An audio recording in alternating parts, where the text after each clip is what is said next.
Bismillahirrahmanirrahim. Waladia assign at Chimbium, Kessben Television, Kessben 93.3, Kessben 92.9 Accra. Now, more monitor program no live our DSTV channel 364. Afe Go TV more monitor a midfield action program our Go TV channel near 121. Moti anka live and so a one crying important monina Kessben 92.9.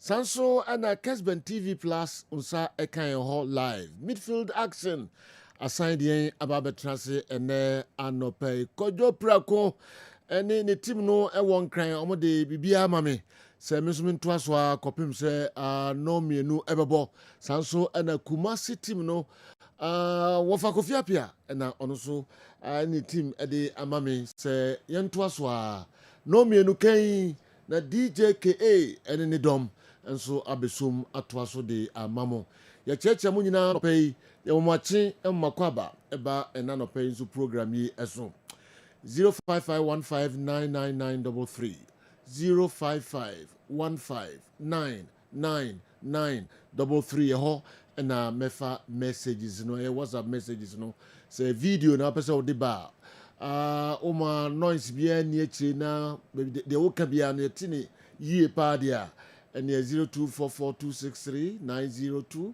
0244263902 and amefa WhatsApp videos no and so Montana de Tony Marimra where na me hwe do baba no kakra de breyen enra among for enjoy Liverpool and Newcastle ye papa details in Tony ababa no de breyen Inter Milan and so e wini other games are a course ni na no Obobwa ni nyina no e de ebre na fe key incidents ni nyina o de hunsem ebebre US Open no so e koso de din latest e ho enso e kiresen sanso na transfer stories ni nyina no o kakra ha o de ebebre ye betwam wo Africa na African news kakra na yafa e chan tournament e koso wo 3 countries or East Africa Sudan and Madagascar and afe Morocco and Senegal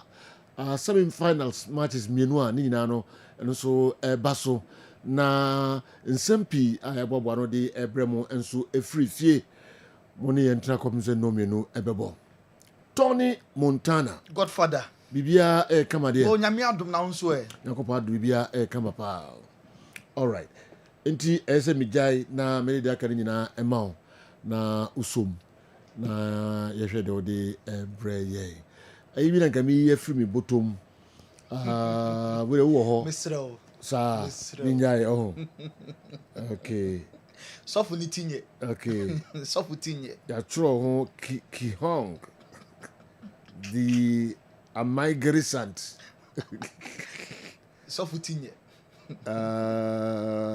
ti hong the migrant Sadly, libido. Nana me ko different so me mo bia di. So for tinye. Do be bia be pieso. Yes. Nya say bia ye tin ya be ka kire wo. Ya ma ko pieso. Bia wa ga so ni tue. Ko ya fe no ofrafra. Ave na o mix. Naja. Because so for amare. Obe so sisi mu ye tin. So for dia na de kwa akoye. Oye the atoa train you know.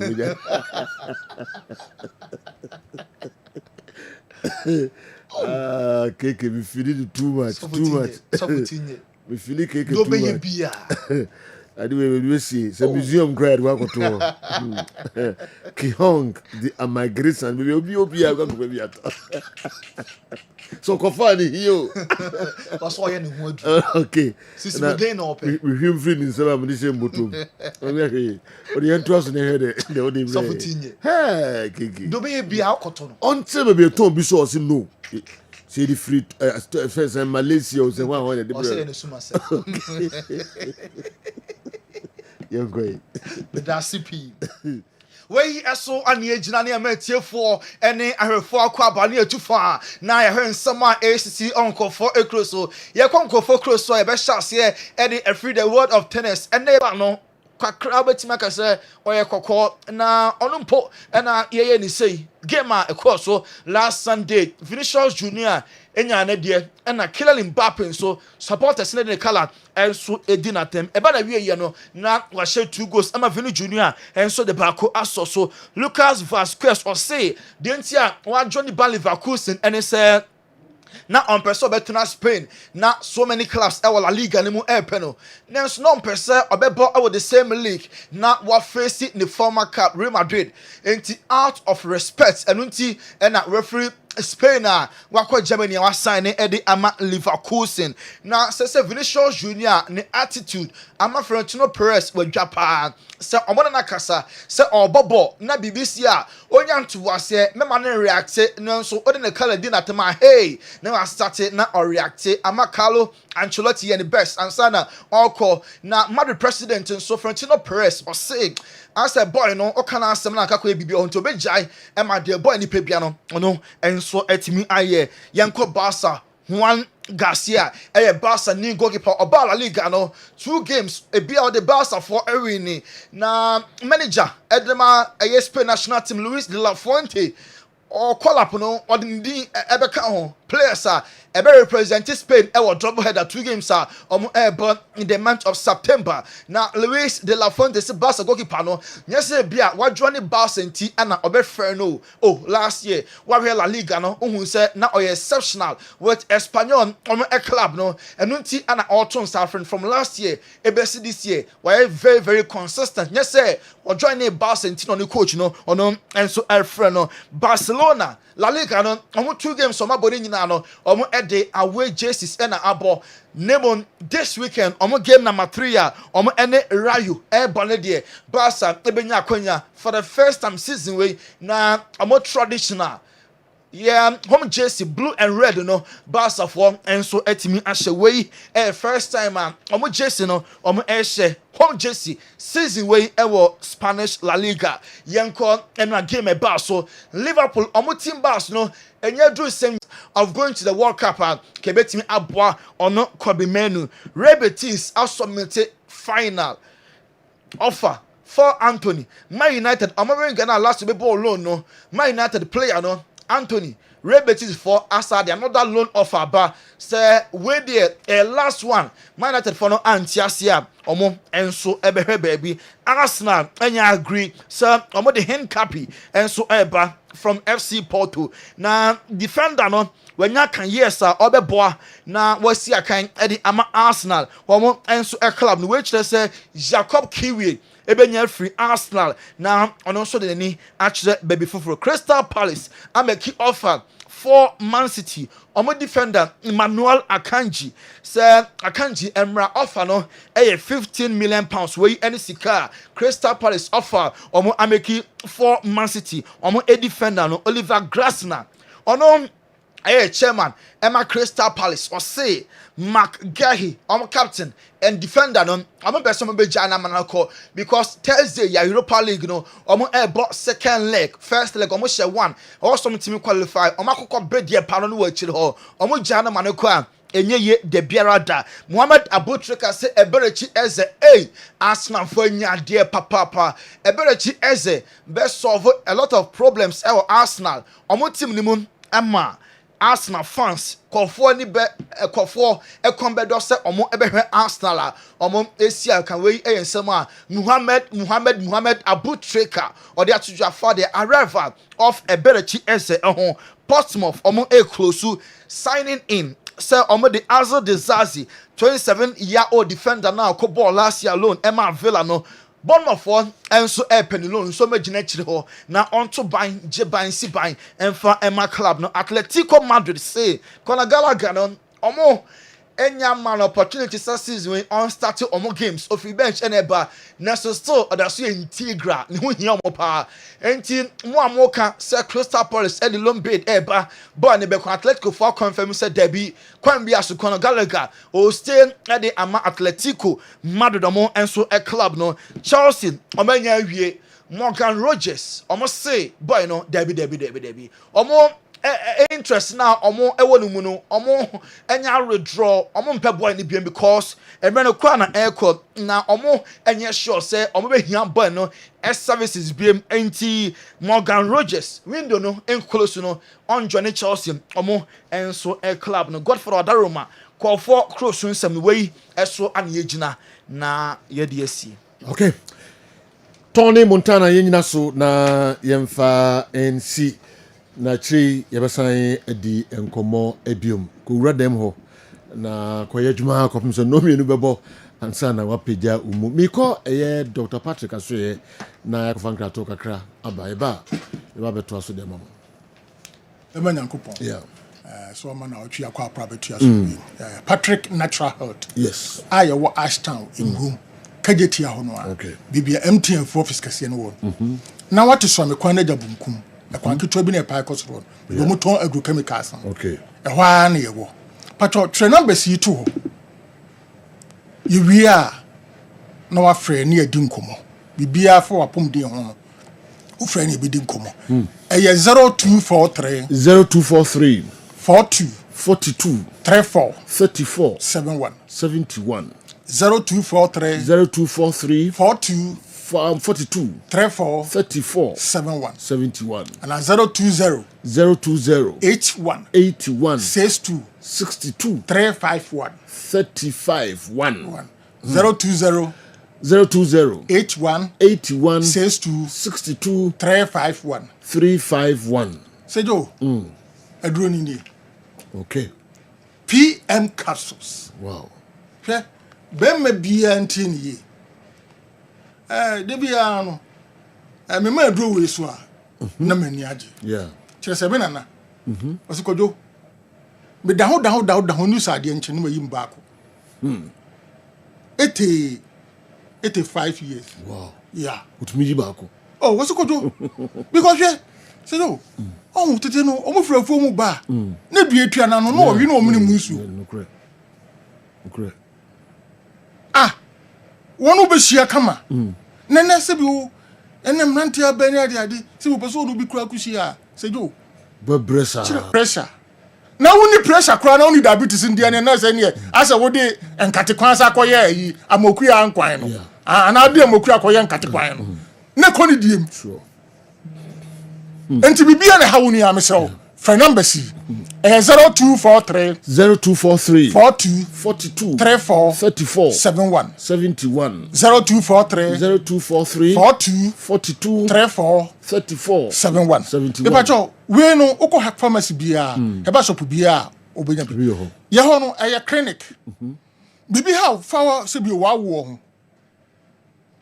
pass na how osa na how ni sa na manman bia obeti baba ho but ene no me kase bibi kakra bia fa yare e frɛ no arthritis okay say yare we no sejo ubohunu wo ba bia kase ne kase di ehia yeah ho no won ade bi hye ho ye fa no cartridge ana cushion ana gregrew na kupon head ayen sa na odi nsu fitaa bi afa animu ti se bi progressa utimi bu kon se utimi pon kon utimi se sa bia ho no how bo ha ye ka so benya arthritis na over 100 types of arthritis but here two and a common in Africa ha rheumatoid arthritis and also arthritis two na common so yo say unu bi ofie na se sanipa no or that problem ni bia unhu hwe wono obeka se nipa do mpa adwuma aso beka no so mpa adwuma because unhu hwe wono but wono a wote wono no hu se ni no mpanum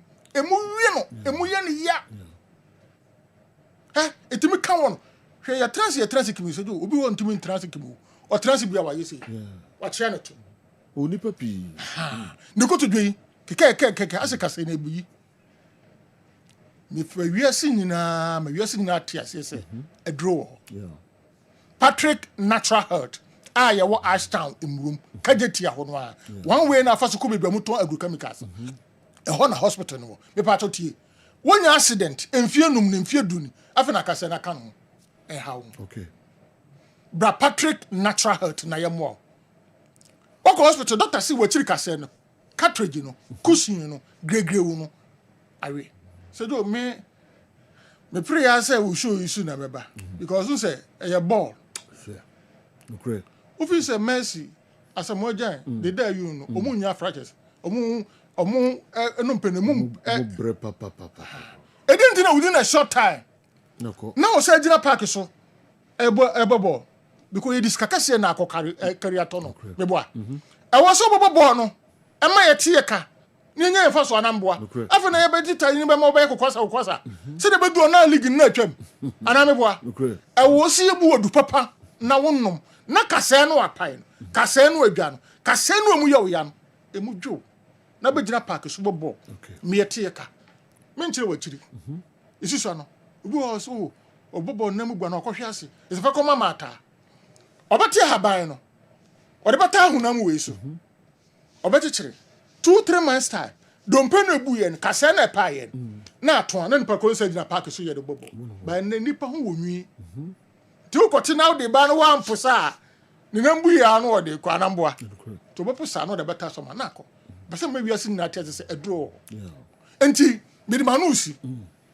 obi bia wanya accident enfie num ni enfie duni afeda kase na kanu o nante a wachia ontimi sorry de bia wo dadem ebi kura nan se bi umpressor biasa eyensia o ene de aya o se na chai bia ba enan ne nan no ye fo na yisi na ne nan mienu o sa koyensia Yes. na otimi de nan tibi de kura mienu crutches hwe doctor say cartridge na we cushion na we gregre na we e kan wo untimi nante untimi ntrase wo da ho me free ha me call office here Okay. clinical here Okay. ya wo Ashtown emrum Yeah. bra onyankopon tumi nti no me mu oduo no bia mu oto poma na to atwene cartridge na awie no because edidi o enyini enompe edidi enyini enyanwani papa di a eno atimi ko no ho and am the example no because it is kakase na koto nti ese ededuro no yedan e kan na kase no mudwo na tiko adwumanti bra sisi a niam oduo no bi ne ko yusu na kase no apai no kase no adwa no kase no mu ya no onyankopon tumi nti no emu nyow na koye wadwuma bi de manuasi numbers ni 0243 0243 42 34 71 0243 42 34 71 and 020 81 62 351 020 81 62 351 na ko nshira mu nyina ye wo Ashtown emrom kajetia ho no a MTN for office no kan free MTN office na efie baako mienu de toso miensa e ho anye wo na me nshira mu nyina Nyankopon.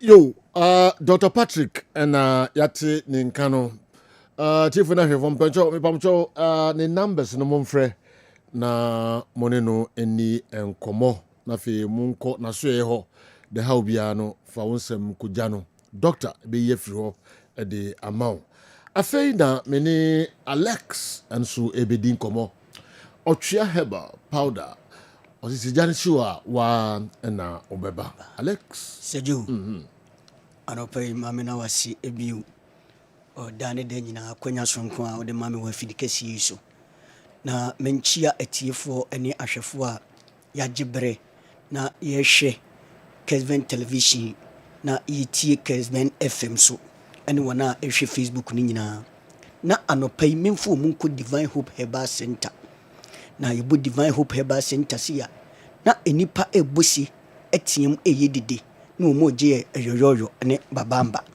ni nyina ne se ye ne yakofa adura yatodin otwea herbal powder aba na yade bebre na kanipa emanipa beye mmere se berma ana oba ubenya hoden ade akọ unwuma so na berma so de yade bebre ne ba ema berma beye mmere ewo mpem na oba so ema watenka eteko Ninti eni yakofa aduru yatodin otwea herbal powder aba adwaso na wonipa bia obefa otwea herbal powder ibi na obefre ye numbers ya egu screens yi so na yade bia me boso no obebusa ho asem ne ya kire ne kwan a obefa so obenom no se nipa ne na de adanse eba Divine Hope Herbal Center yasoye asoye kese no ewo Kumasi Amakuru abusuakuru wa junction Kumasi Makuru abusuakuru wa junction fire numbers no ene gu screens no so no eye miensa emu bia na obefre no ye beje wo so ne ye no atwetwe enkomo ye de bia ye kan se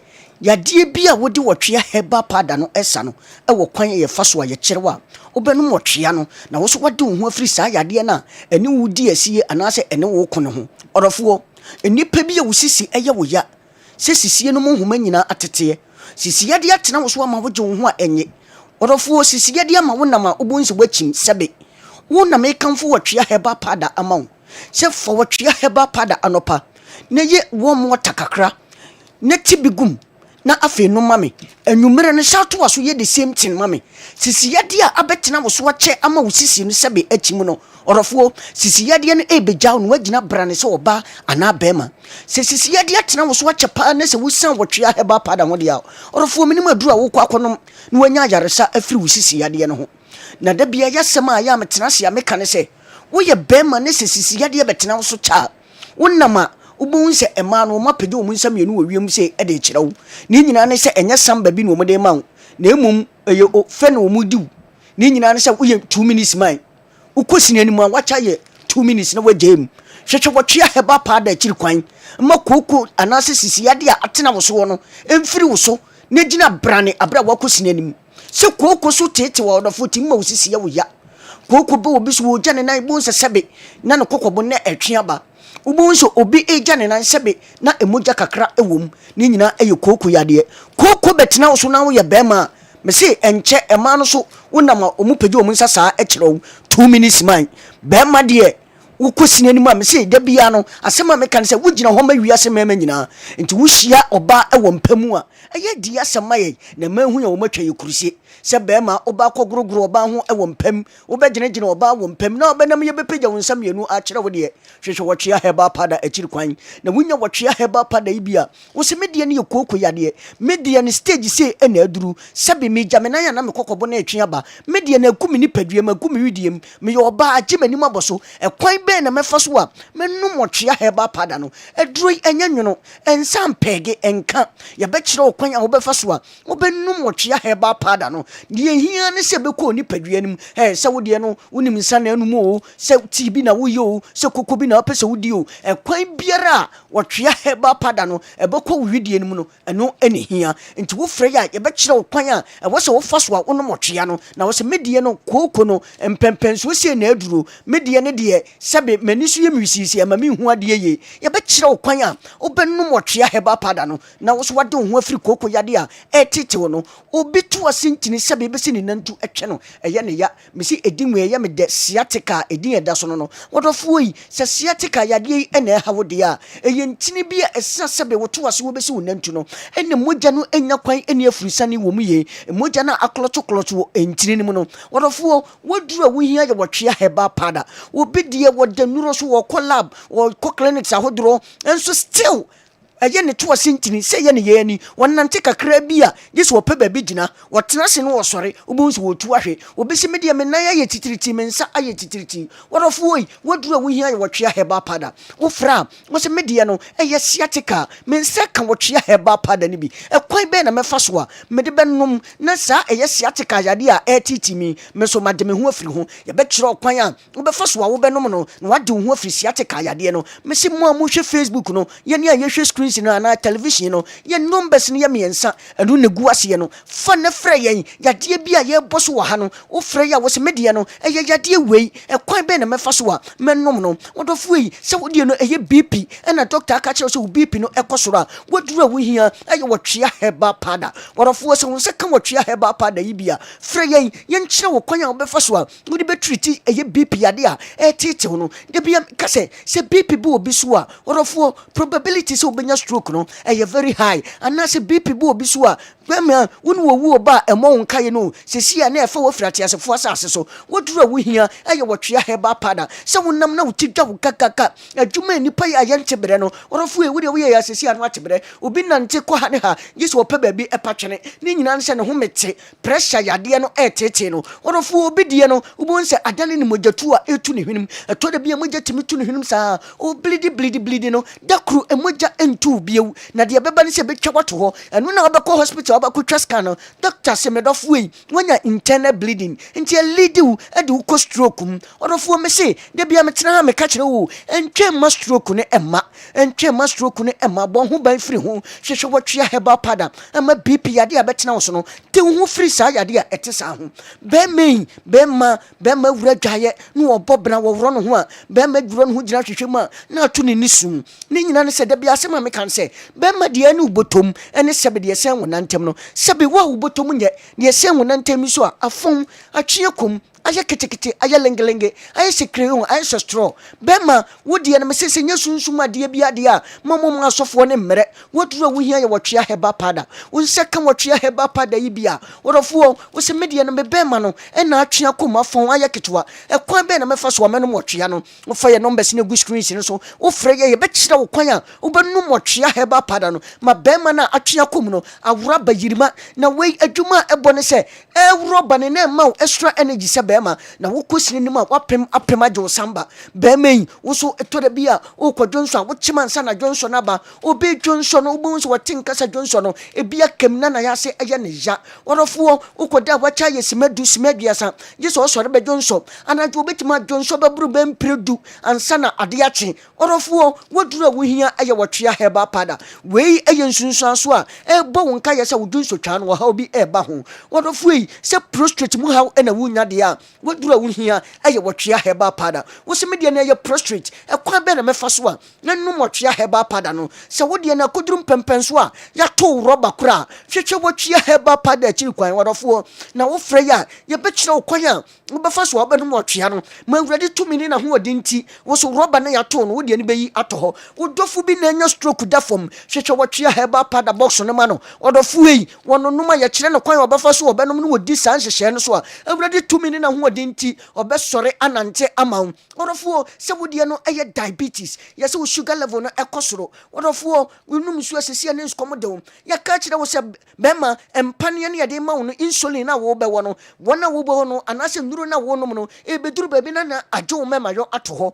woduru wo hia ye wotwea heba pada ena da bia be kasa bema de wonum fie be wa ha bema de sebe wo so bema no da bia egina na so pampe na ebo adwuma wo bema diabetes age wato ho wodofo yi hwehwe wotwea heba pada akiri kwan kire ebe kire kwan a wo befa so a wo benum wotwea no na wo so eye diabetes ade a betena wo so etete wo no wade wo ho afiri ho na bema wo kosina nim a wagina mema nyina na mu wiase na ma ama ye ma opiafo na omu hu ye omatwa ekuruse wei eye duru a mekamfa mu oba ana bema biara a anipa no tenka se yade bi ewie no na ete no so no won hu de wo ye wo de wo fra wo se me yade ne nie ekwan be na menum wotwea heba pada ye be kire kwan a befa so a wo benum wotwea heba pada no afei takradefo enkonimdie pharmacy ubenya bi ewo takrade nimdie pharmacy eho Josephfo no nkwa win hefeba madam Linda ho ubenya bi eye court da no a Joseph ubenya bi brayima ewo adum ha museum ho wo se brayima do twa rubber stamp original one no ubenya bi ewo ho ade farmer ewo soga kope ubenya bi ato ewo honom saaso na Queen Bobone ewo Madina Rest Junction ubenya bi House of Drug Ashaman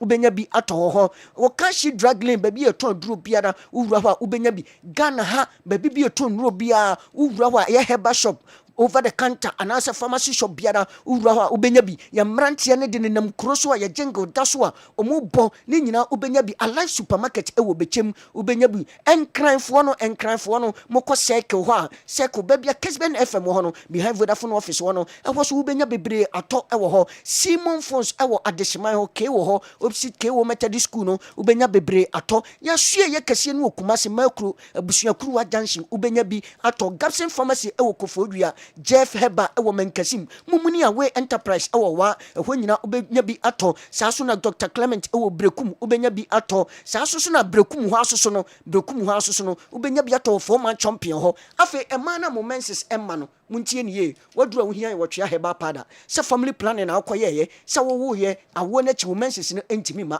wo de ne ba na wo bobena eyi moja eyi tuntuntuntum a wadura ye wotwe Heba pada mumum fansuo ene benom saa ma ne nyina momfrɛ ne nkyerɛ kwan a wobɛfa so a wobɛnom wotwea no sɛ wode ne yɛ fibroid na afei ne ɛhyɛ a wonya bia frɛ yɛn yɛnkyerɛ wo kwan a wobɛfa so a wobɛnom wotwea Heba pada na wade wo ho bɛma mo banka agye ɛwɔ mpam hwehwɛ wotwea Heba pada ne yɛmfa new key no nka ho yɛ numbers no enie 0591 56 55 57 0591 56 55 57 0551 22 82 81 0551 22 82 81 deɛ chat wɔ na sa yɛ WhatsApp line ɛyɛ 0550 63 90 37 0550 63 90 37 yɛsɛ wɔtwea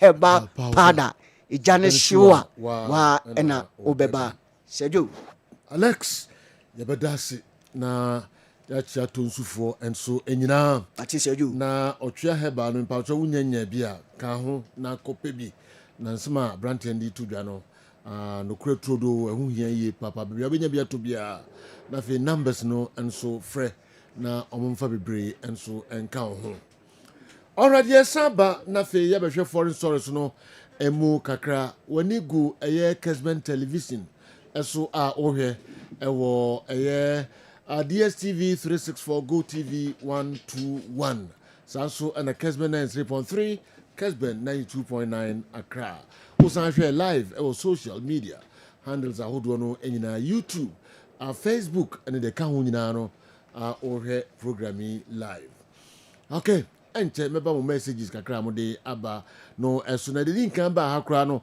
ɛfiri fa katakye na de wei ɛfiri new abrem Afosu Senior High School. Also, the recent performance of Asante Kotoko is really not good. And if nothing is done about it, things might not end well this season. The coach, as well as the players, must up their game if they want to compete well in the upcoming GPL and Africa. A free fa katache udia edikan aude aba. I don't know. Okay, Andy. Yeah. My usual matches no emwe inra. Inter winnie Sanso and Liverpool and so a winnie key incidents kakra na transfer stories kakra and so na the episode de kan biano emre ho kwan so ho with me the akwana wo initial comments bi ansa na wo ansa na say as we dey kotokati e besan ba biu Okay. I don't think the leaders and the handlers of the team are happy with the performance of the players. So you say about tournament. Now what 3 matches, you can't be happy. And fortunately for the people, our handle club and omonim the demand of the fans, omonim the expectation of the fans. This season a lot of competition our mobile competing alongside Africa. Into all the lethargic and insipid performance we acquire. I didn't hear, Mr. I didn't hear, Mr. Goguman can eat your program. What the modern boy we are, Kokwasa boy, acquire bontia, Ishala, and I'm a baby, a GAG boy, acquire bontia, emfa, into almost in all my bread. Let's accept that and see if things will work out going for it because a pre-season engineer after almost being arrested. And the Ghana Premier League now started, and the coach knows what is at stake. The management knows what is at stake. The players know what is at stake. Next season they will be sacked. 16 will be brought to board. And obviously they work things out to make sure say competition or mobility are competing. And you better back to that. But as I said, I don't think anybody around the team will be happy with the kind of performance a team they put on up. Not performance. But the excuse is that on my brain. Until let's see how things will work out. No, mentor. Aziz, Oba Kotoko unya goals ni bina. Kotoko amount chance we da go no one me yashe wa was wabre. Obre ko he. Said you, Shaibu Kotoko were already established right back no mabefa from Karela Aba. Wako Czech Republic. Inti when you platform what they say every launch your career also I won't buy that. No. I'm more from Legon cities. Born no buy your third choice led back. Any more opportunity to start. Born on me also abre. Indeed, you know my brother there, I won't buy it. Okay. But let's see how things will work out. Oh. Now to okay. So you may start from Italy. Simeone Inzaghi after winning the Champions League, after failing to win the Champions League, and Ojai Inter Milan team in call Saudi Arabia. Say Oko now I to one coaching so Ewo Al Hilal. Na Giuseppe Beppe Morata any Piolo Isidio Trance. And here say why no more than a bar or be fit into the plan? Omo person omunya the tactical continuity. Enti why ni coach or bar or be fit into the plan or better system na say players and ensan ka so omo kwa players BBB to change the style and their tactical play. And almost so omo player, omo former player in Christian Kivu, Ewo Palmer. He plays the 3-5-2 or the 3-4-2-1. Into what the neighbor straight away. Style no and sesa players never tia and take you more time to adapt. And ko fa ne buy. Omo ko the FIFA Club World Cup and ko ye e ma Fluminense ko yi omo film. Omo fa ne say pre-season omo ye engineer. Teams the ball omo first game no be a the Inter Milan de beba. Ne no against Torino. Ewo the Giuseppe Meazza 5-0 and a Christian Kivu Chadis no etim inya de mae Inter starting league on a good note and a resounding one and omutimi edema omo fans. Now the good thing is that omunya control star no omo pen omo sakan, the three back no omo pen omo sakan, the flying wing backs no omo pen omo sakan, and on the field of play so unya Lautaro Martinez unya Marcos Thuram. These guys so mu bogos namo Alessandro Bastoni Chelsea deal ne buy and one still other so ha na Chelsea coach now started on a good note into the style the omu chusu ya no be expect say international Milan omu coach a obano obetimi dia mom no eno ne ade a enra omu nsaka ya omu timi share 5 goals and all their big boys were on the score sheet enra the fans and omu Giuseppe Meazza no omo enjoy so well. First goal from Bastoni 95 days in Nasejo. Omo ede ewo TV na so nti eno a Inter for ya de Napoli ayi omo team a ye friend AC Milan elusu omo first game against Cremonese. But Inter actually say last season the finishing point and ankoye omo lusu the Copa del Rey, omo lusu the Champions League, omo lusu the league title no to team a ye friend Napoli. But this time almost 30 years and they are hoping that with the quality around omo betimi asan finish 5 goals na course so e wo Giuseppe Meazza Sports Stadium enra against Torino. So oba be PMO England eno match ba akokam na eye match na obi ehwe se de besi akọ Newcastle United against Liverpool. Before the game na Newcastle United ni Liverpool about 17 games. Na 17 games na no mabo no said you na Newcastle United enya draw nko amako 5 and omo lose 12 since 2015 the baby sine enti team I friend Liverpool 8 team Newcastle United when it come to the Premier League and eno no de shisha so it was an Isaac game na ekoso Alexander Isaac call Liverpool or tena enra empanifo omo free Arabia buy and omo ko share Isaac or refuse do the plan was simple almost extending the contract in the amano almost the ne call £250,000 a week. Meeting only. So demanded 300. Yes. Meeting na omoni no Asia no sika omo bo so energy no a Abrante and still he's living. Yeah. And omo de match na share so. Omo de match na share so no na je no a clearly the first 5 10 minutes 15 na one who say Liverpool struggle no omo ntimi mbrifu.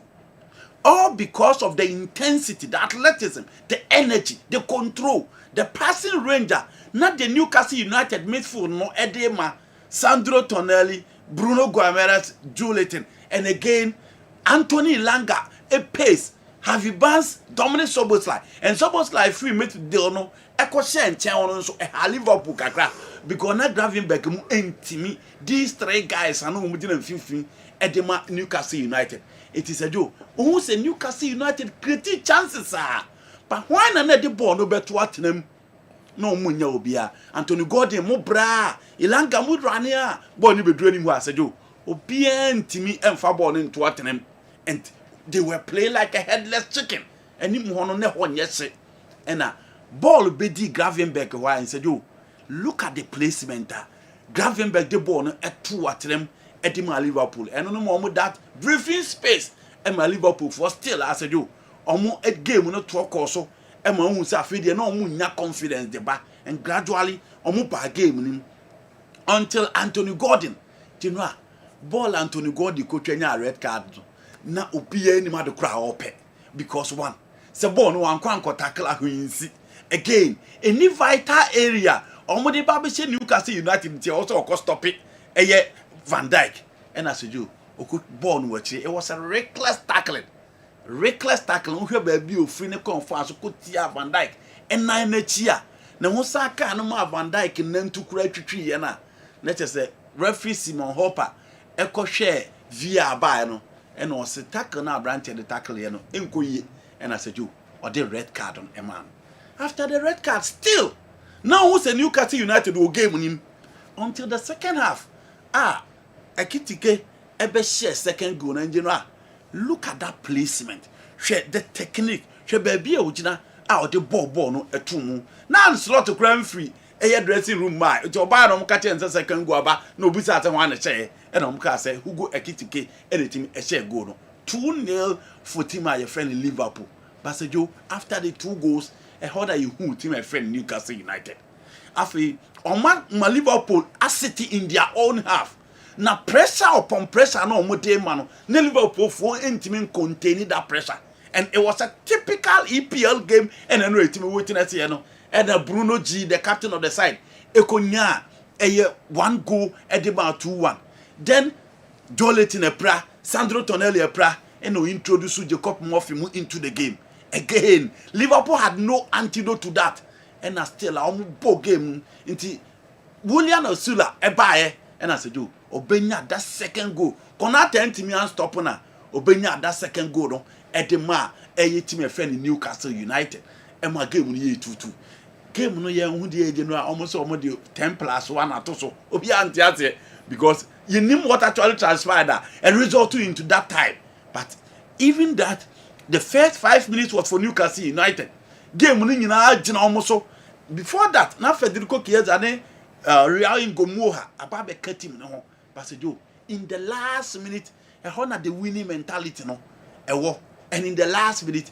you know look at the range of personnel Liverpool for the coach that goal 1-2 touches na you be frame and look at the dummy Dominic Szoboszlai ball no better Real Ngomoha and him Basejo look at that placement the young player 16-year-old boy itimi the ball no eto atrem na se you watch a week here be ya Estevao was a game changer for Chelsea Max Dortmund was a game changer for Arsenal and then I was a 10 of Raul Ngomoha you know we are a former player of Chelsea na Chelsea fans na ntia ase ade krontia omu je mu ma na kwa the skill no bi na omu yiri TV so say you know Chelsea nkura ni mu ana na owo na one day Liverpool scouts no eba Chelsea Cobham training ground ho e na omu be hu no enti omu be hu no e na omu ni di nkomo so omu de be ko Liverpool enti du ba bia Satan na John Terry bu na ho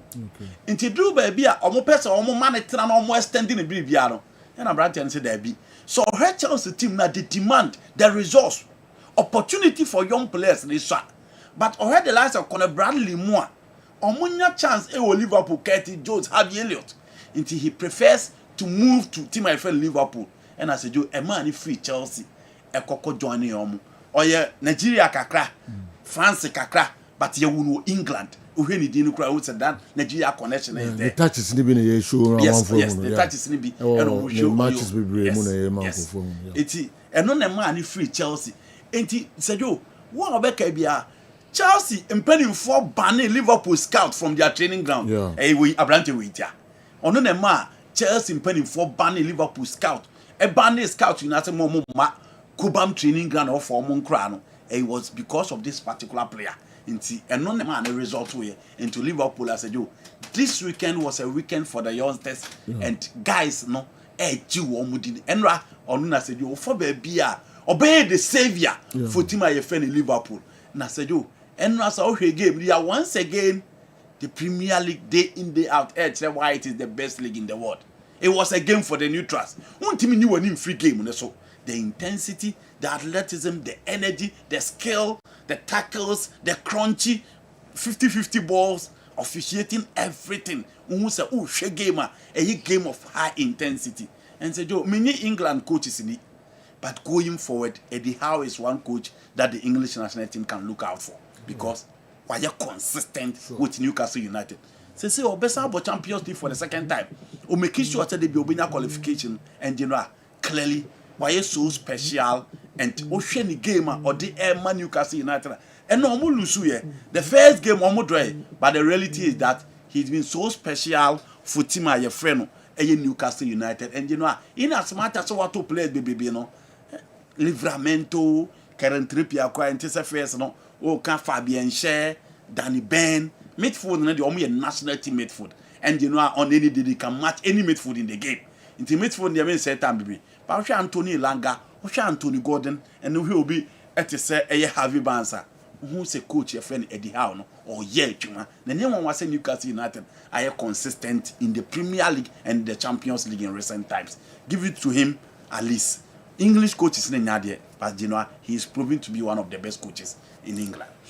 Okay, so the Daily Mail for a capture now. Teen settles tune thriller.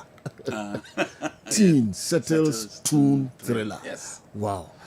Go for the Omokasa don't pay. You know, I'm going to give that. And they have guys for only the headlines. Yeah. And you know, I want to say, I brought it on for baby. Yes. I'm imagine Nigeria assembling all the guys out there. I'm saying Afcon there with a good contingent because Chiku Emeka, Eze, all these players, you know, Nigeria players were outside. Yeah. But you know, it is football. There's other countries be who players outside. In Nigeria. No, make Africa. Ghana.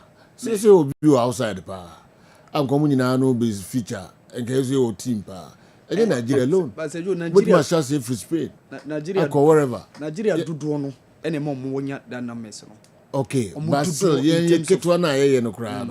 Yes, your numbers kakra outside pa. Andy ka like send you see doors no. Okay. The numbers na ankasa. Ebia you might see Ghana and the other countries also have been, but oh can you doors pa. Say you Nigeria for no wo. Omo doors, but make quality. You know, they have quality too. Yes, your quality. No, I'm not saying Yes, your players power outside. No, say you I'm a goodie baby. Oh, send you Senegal for to because some players or more France. This is an all countries we are because of go forward. But I'm saying that you know Nigeria are more players outside power. Okay. What they do transfer market now, and in Africa they are the highest production line in Africa. Na Ghana ba. Into more players. Okay. So and this is a Liverpool are joining the 6 out of 6 for no Tottenham Arsenal. You know who are now early days yet. Liverpool. You know, it's early days yet. But dear Liverpool. Liverpool, you know who are now say ball no more ball. You know ball on ball yes you know. And no ball is so no munti ni Newcastle. Sir. Ball no so who no munti even 10 against 11. So because he said Baba can ho cry and as the best. The good thing for Liverpool is that you know omo wade ba ko Man City wo bi na Man City di league no multiple scorers. Salah and General and he was not part of the game. Yeah. Florent Viss, so Obama you are not Chelsea and come with the Nebeko Bay January. Call pressure never hold on to me. But I was say you the most expensive player, he's failed twice, nobody is talking about him. But Gapo Beshe, Ngambu Habeshe, Sobusla Beshe, Salah will score, Ekitike will score, Federico Chiesa will score. Into more multiple scorers. Into Kulusu ha habitua. And was Salah no ni game him. Oh yeah, against Bournemouth, the only thing I saw here was just the goal. And no Mukulusu Gapo. She baby a Gravenberg free Babishe goal.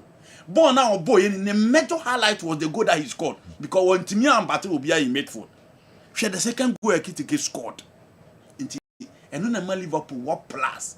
Teams now can, if you really want to challenge Liverpool, they also because the better days of Man City, Mahrez will score, Aguero will score, Jesus will score, Foden will score, you know, Sterling will score. Even after that, Bernardo will score, Gundogan will score, KDB will score, Haaland will score, Rodri from midfield and so better. Until you need those multiple scorers. Now what team you survival? I'm a name team you into the man Liverpool. Still a team to beat in the year, general. They still want to defend the title, and Omu put to the effort to show say they can defend the title. And they have all these guys around. Difficult to play all of them out. Yɛhwɛ the other side kakra bi na yɛnkɔ yɛnim minima na yɛ players ne yɛ teams no ne yɛ coaches no yɛ manager a no mo hwɛ saa games yi bi one man down hwɛ Newcastle determination ɔmo energy till the very last minute No, I'm give you up. na yɛ boys no hwɛ saa games yi bi Do you know a bishop determination ni pray on the ball. You know, I see some whole life it depends on that game. So the one say we talk about the professional side of our players. Yeah.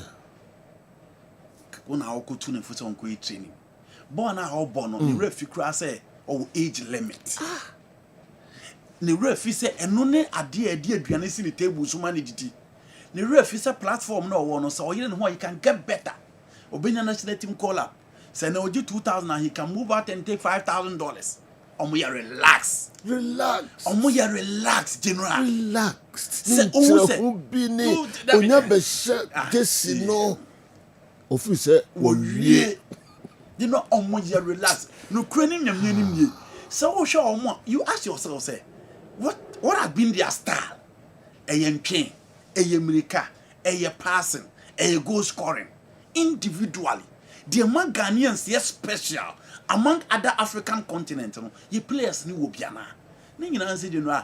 Ohun say mamen ko training, mamen ko bom match. It ends there. Ehn na okọ akosua, akọhwe other colleague videos to make sure say he will learn from them. Role na obono player ben wa pick na oya ne mentor day in day out obehwe no. Na ohun say this is a style. Style when e be suit to me role na me bono. Me boss to boss. What is the role of boss to boss? A corner and me first was improve for my style. You know how you players here relax. You do a material but saki coaches That's true. Who do your players ne attitude ni etia. The bia who do any baby coaches so. Yes. I'm telling you. But you know hwɛ ɔmo kwama even ɔmo nya kwan kɔbɔ professionals no kra kɔbɔ professional ɛkɔ professional abontina ɔmo san back abɛbɔ national teams no ɛsan affect ɔmo nso. Yes. Determination and energy no one dey go outside but what the Sanfa national team callers in so na we don't be attitude laziness you know relax Nina has to do with one thing. Yeah. Orientation.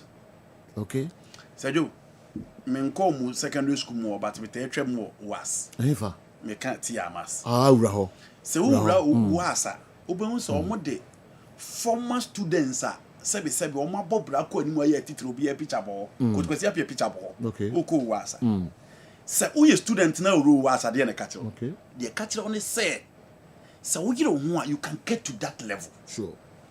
Now the reason why Ali sign me nko abrochire they will take you to their dressing room, their trophy room, show you everything about Ali and say omo catch at the player and say this is the standard. Team na ho ba bebo no ye bema uska ye bema odan dem de ope bi e de bema but so omo cap we say we yaji we na say do we coach na be coach Ali na piso Mosimani di 3 years no o the Africa Cup CAF Champions League 2 na still I want good enough to continue as a coach for Ali. Misal Kola the CAF Champions League mienu wanye good enough to continue as a coach for Ali. Just because he failed in one season. Say you will coach now about Ali Bobo Kunma de catch. The catch only say they will pay you well, give you a better accommodation, but don't forget about the demand and the expectation of the club. Yeah. But say you say your blasters here work room way. Your trophy museum away. Players no more blaster. E be mo kura nim your former players ni bi. It is a joke. Ask yourself, how many of them are even aware the number of times we played in the AFCON final? the number of years we won the AFCON. Who were the players? And here you do a mobile coach almost adium. Kotoko trophy room have been there before. Ask yourself, players no more do mobile. What is there any orientation? House of folk, is there any orientation? Players na do am under 17 under 20 no. Ye catch almost say Odu Saka mo level we no mo dey kodu ye. Steven Apia mo level we no mo dey kodu ye. You know, under 20 level we no mo dey kodu ye. No, they are not aware. You can meet those guys on the street and ask them. They are not very much aware of all these things. International team ground so you player na ye frewa. E ye born na okwa akobo. E no answer okwa akobo. The only man say Ghana for there. Say anko ya ye be kasa bebrebe. E don't need the omunim. But say do the orientation. Take them through. Let them know what is at stake. Let them know what the team they are playing for. Let them know the expectation and the demand of the fans. Na say do say na what the kotoko play aba. Now ko yi sa video na ya we kire anan krofo tapolo hono. Say do odi kotoko players ba na ko yi kotoko ne Kano Pilot fans na kire na odi kotoko be di agro. No. But say do even the management and the people around, they don't even have institutional memory. And why yeka players o ma kotoko assign o ma obomo board ya pamom ya me example be 4. Opa check it. The last 3 or 4 management will be a BSc. Opa check it. The last 4 management apa kotoko no obi is a mistake ni bi. Why? Because they don't have institutional memory. Enti mijitum say your players near relax, but you know we don't take them through.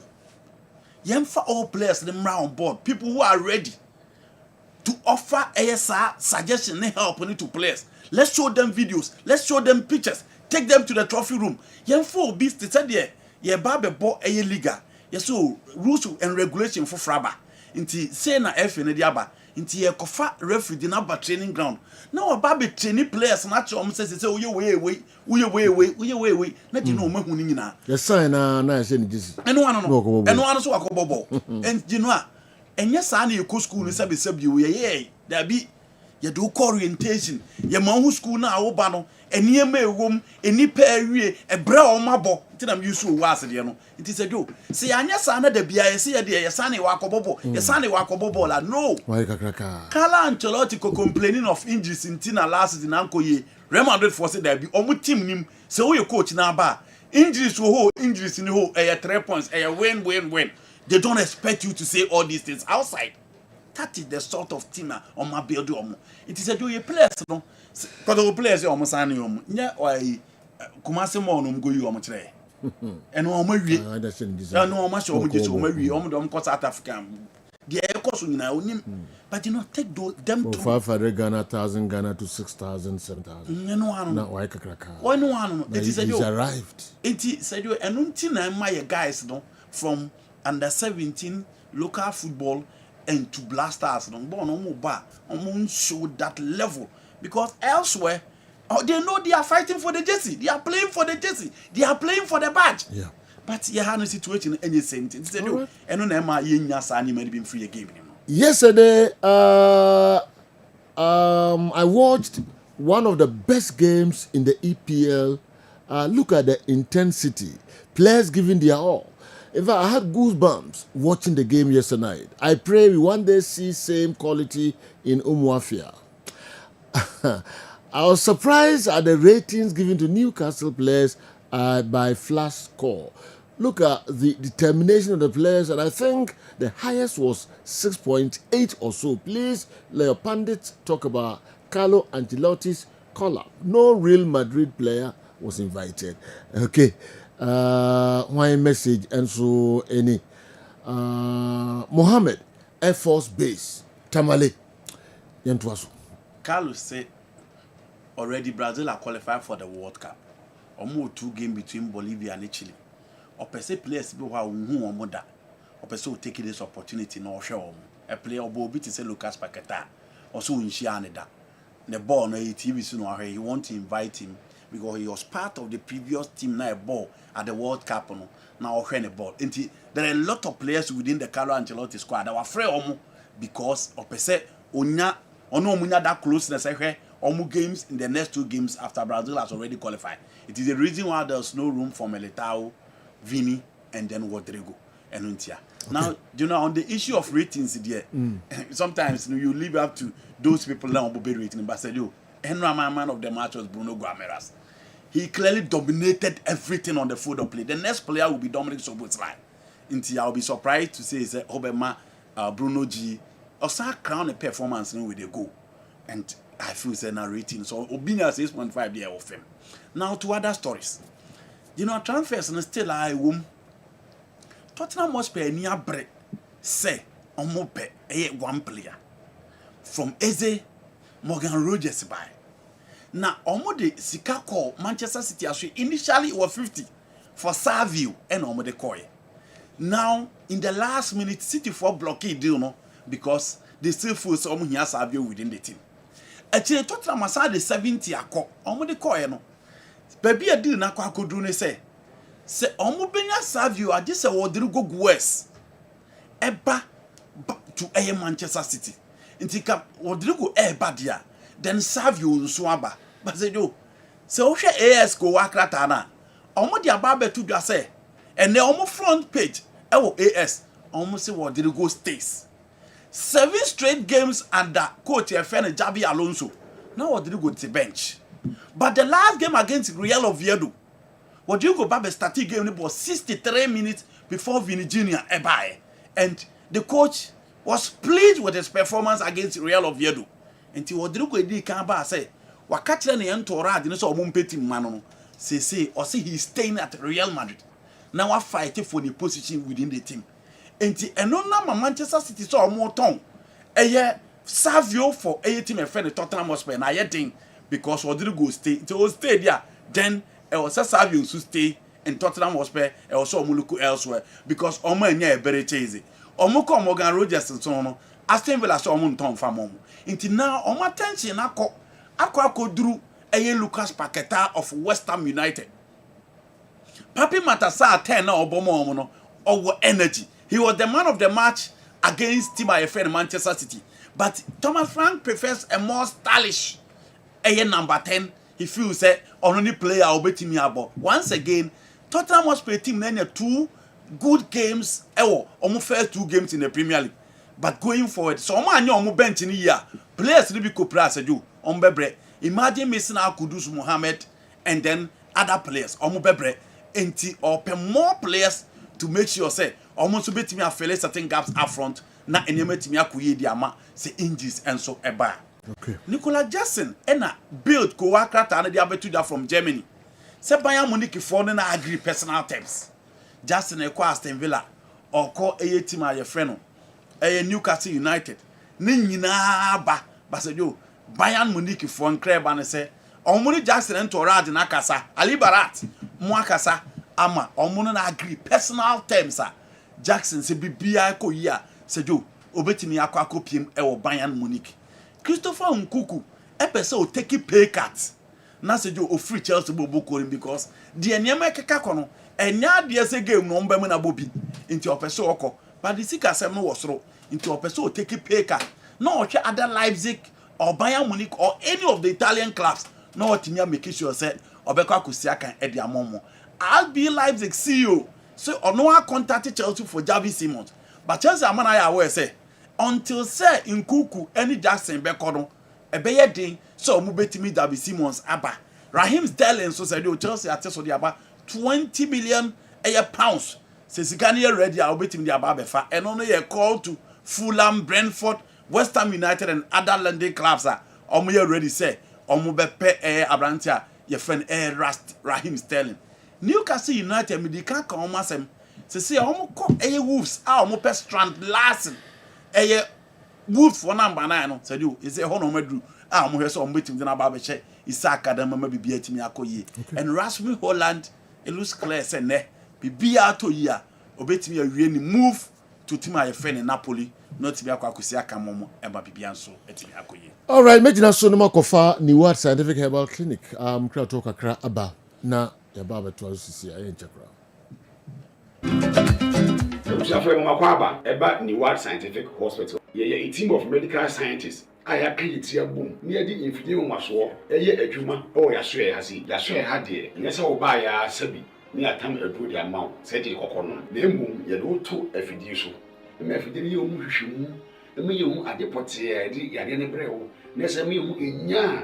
yare ne di woni bebia no so te be so yare ma wa to yare ase what the edit ni say se ni bebia say what wo yare ase a utimi tu ase ntem Obani what scientific hospital Dr. Fobi so adwuma ne say enubuna eni no tan a obo ade e de dwumye no yenye mu nhwemu na fe enwenu akasa e wo ma friends phytochemicals no ye extract say enwenu no na ye mfa frem no emfa emao ebi a kidney no yare abam kidney no say yanko na Ghana ha ye de take ahaban e de dialysis a kidney no say akodu se den kura no a nyarehemu na nya didi na fo ni kirem e woni what scientific hospital bofra ban eboye ama wo diabetes ye de bofra ban e ne nyama bi efra e de mawa e be bo ma diabetes na o sugar e cost rupi no eno so aboa ama etimi abafum e bia na wo hwe misisi e na o problem pa e yo mema sem da ba bi wo no a onya tenkan kora so mo ba beda obo so otimi nya hode ne pagya no wo ba hyiemu a ehyiemu ana adwo e no bo so atese ne be ma no ensore kora e bia na e no bi ada so a wo nom yo ba na utie me na se eya wo no problem e bia na e fibro na kosi a wo no kwan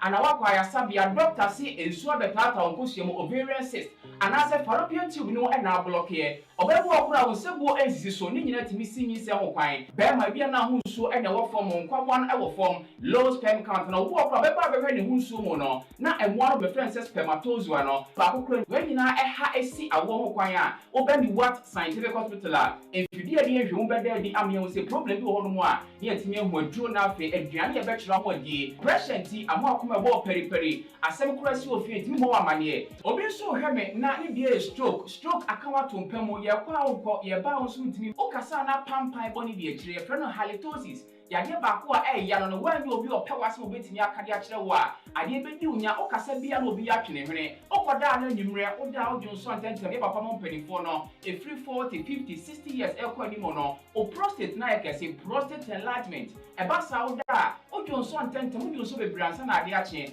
e ma ne nka achi e me nkofa catheter ahoma nkoto ba memo abusuafo bi ebere ni nti manya adagye amo ya de di a nyadidie se ni what scientific hospital Ghana ha de o pa ya sabe ya dia ba frim die fidie e de twe enubena e na afa hode ni efra haban mu e de saw ya de ma wo a na e ni what scientific hospital yi wo Kumase Atonsu Monaco Junction ni Adansuru Bank no ene bi ene mhwe enkran so ye o ma 7 ye ben Janet Corner dan no 0244 087687. In case you are watching us from any part of the world, whether you are in any African country or you are watching us from Europe, you can contact us on WhatsApp +233 244 087687 or on Google Map. Just type Niwat Scientific Hospital and you'll be given the exact location. What scientific hospital nyanko panda rumenti wa moto edema.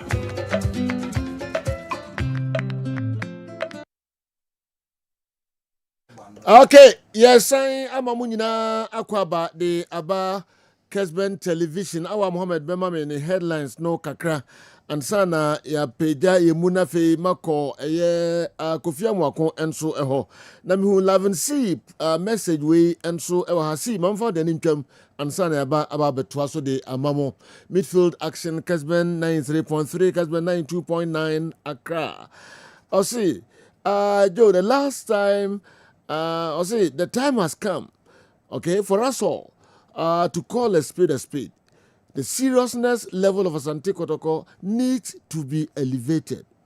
The continuous signing of players must end with immediate effect. Hey, see, why is so that? What is the state of the injuries of these players? Kumasi Asante Kotoko must inform us with immediate effect. Wow. Immediate effect, this is the second time we use. So 1, Baba Yaya. Number 2, Ablo, Elvis Chebafo, Peter Amidou Akwa, and Intim Manu. I said it severally that Kumasi Asante Kotoko should be very cautious with the termination of the contracts of Justice Blay, Fernando Bassi, and Freddy Kasari. And I see the picture Asante Kotoko in 1983. The by nuna ya pages the ato Kessben television see now they see actually go and say yes, compared to what we have in 2025, Kumasi Asante Kotoko will be 90 years old on Sunday. Wow, Sunday ebe Kotokonya 90 years. 90. And na and so I don't know, August 31st, 1935 to August 31st, 2025. 90 good years. And or the 1983 squad no Begis Mami Samuel squad nibio. Wow. I was a squad with omo. Yeah, me who binum. Who be no? Yeah. Oh, okay. Me who kwesi apia Okay. Omo am squad from me left. From me left no. Okay. Me who Joka goalkeeper. Okay. Yeah. Okay. Yeah, I think me who Bimali from around Neoshe White. Okay, no? okay, Yeah, okay, me who okay. Bimali. Wow. Yeah. Wow. Me who Pokunti. Oh, Pukunti. Yeah. Okay, why are they? Why are they? Ebasa na Andy Sini Trasi. So one cry be a one. One cry. Okay. Now go via go humi. Who one cry? Oh, the team ye team few who's a bless. Or Barmobano. Oh, okay. You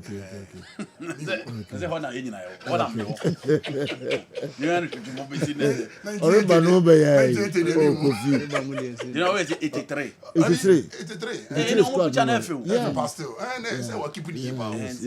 Now they are trying Oche, is it Ache? Ezra. Ezra, yeah. Ezra, Ache goalkeeper. Ezra. Yeah. Ansana wako kujua da chenche Okay. Set Ampadu. Okay, a moments. Yaya Kasum netwas ndo se chendo bi enim no. The butcher.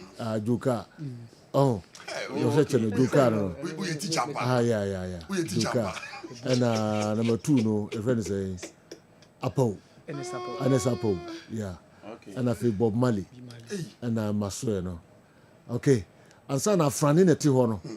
From right. Omo masquat no. Afrani 11 and sana ose so no boy 11 yes No wonder you na Jotes enso na to aso no Jotes ono so bebo kuma se sante kotoko miami dipa France Ajima yeah David France Ajima ne show no after Jotes okay. Sweet Star France Ajima no ansana Pokunti Ahmed Roxon a friend say Kwame Soja, Kwame Samson. Yes, and son Akosi Apia and John Bannerman. Now, Alright. is your white Jesse? White Jesse. There be na make us no Kotoko Marcel no. Yes. Yeah. I'm sure it's of blessed memory now. The picture is nice. Okay. Yeah, it's a 3 picture. Yeah, very nice. 1983. 83. Yes. 1983. Yes, 1983. Okay. Oh, well, my headlines can cry. Sergio, La see na kofa we nyina abo.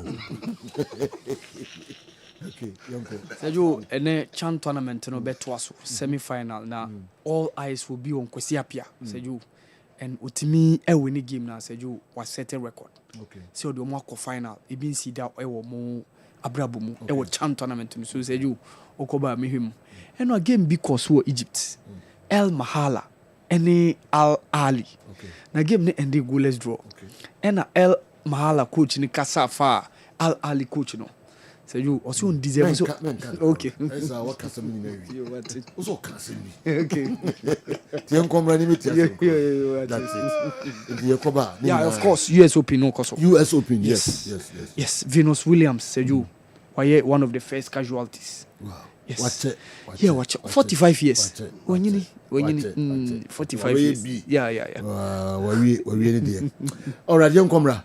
Na fi yanko easy waterproof paint ngodi nkomo kakra na abrante na o sha hwe ball eye oreba nom time ye TV3 no time ya eso na no all right is you otiwa ase de hwe ball free eyirum breso o jabanum all right maintain we then na the break easy waterproof paint Sergio me dey check say be more TV on this biggest platform Sergio try na me ba because say a big privilege say manya na meti wanim na as my teacher na fi amwako oh challenge yes maintain that brain na me yakiti na me didi we chinga krasa Sergio easy paint na the woman say Sergio say what's you fear we na say mbia wa boso a they can say enfa ho any type of the roof are the boso and moye bia the boso bia no easy waterproof paint e be ba be solve leakages amount na the woman say wo dan e leak here first na ya na esuma ye nkola no na yesi o yanko kenti an enko pepoti bi mra na e fantaris but then odum father Roma easy buy e dey easy so bag na over 40 years in na ye model ro na dan Roma afi ye hu say ye different for ne dan rafo ne tenants for bebre abro enti the woman say easy waterproof paint ye were two sizes ye were kese pa ye 15 liters ne were keto pa ye 5 liters na ya so ye kese pa na nkran na wo odun nkran na see wo ship house anymore na say we see wo abeka traffic light anymore obe nanti just few minutes now we factory but so when na so be ra obe frɛ ne amobi abehia wo e was 0593 70 7696 0593 70 7696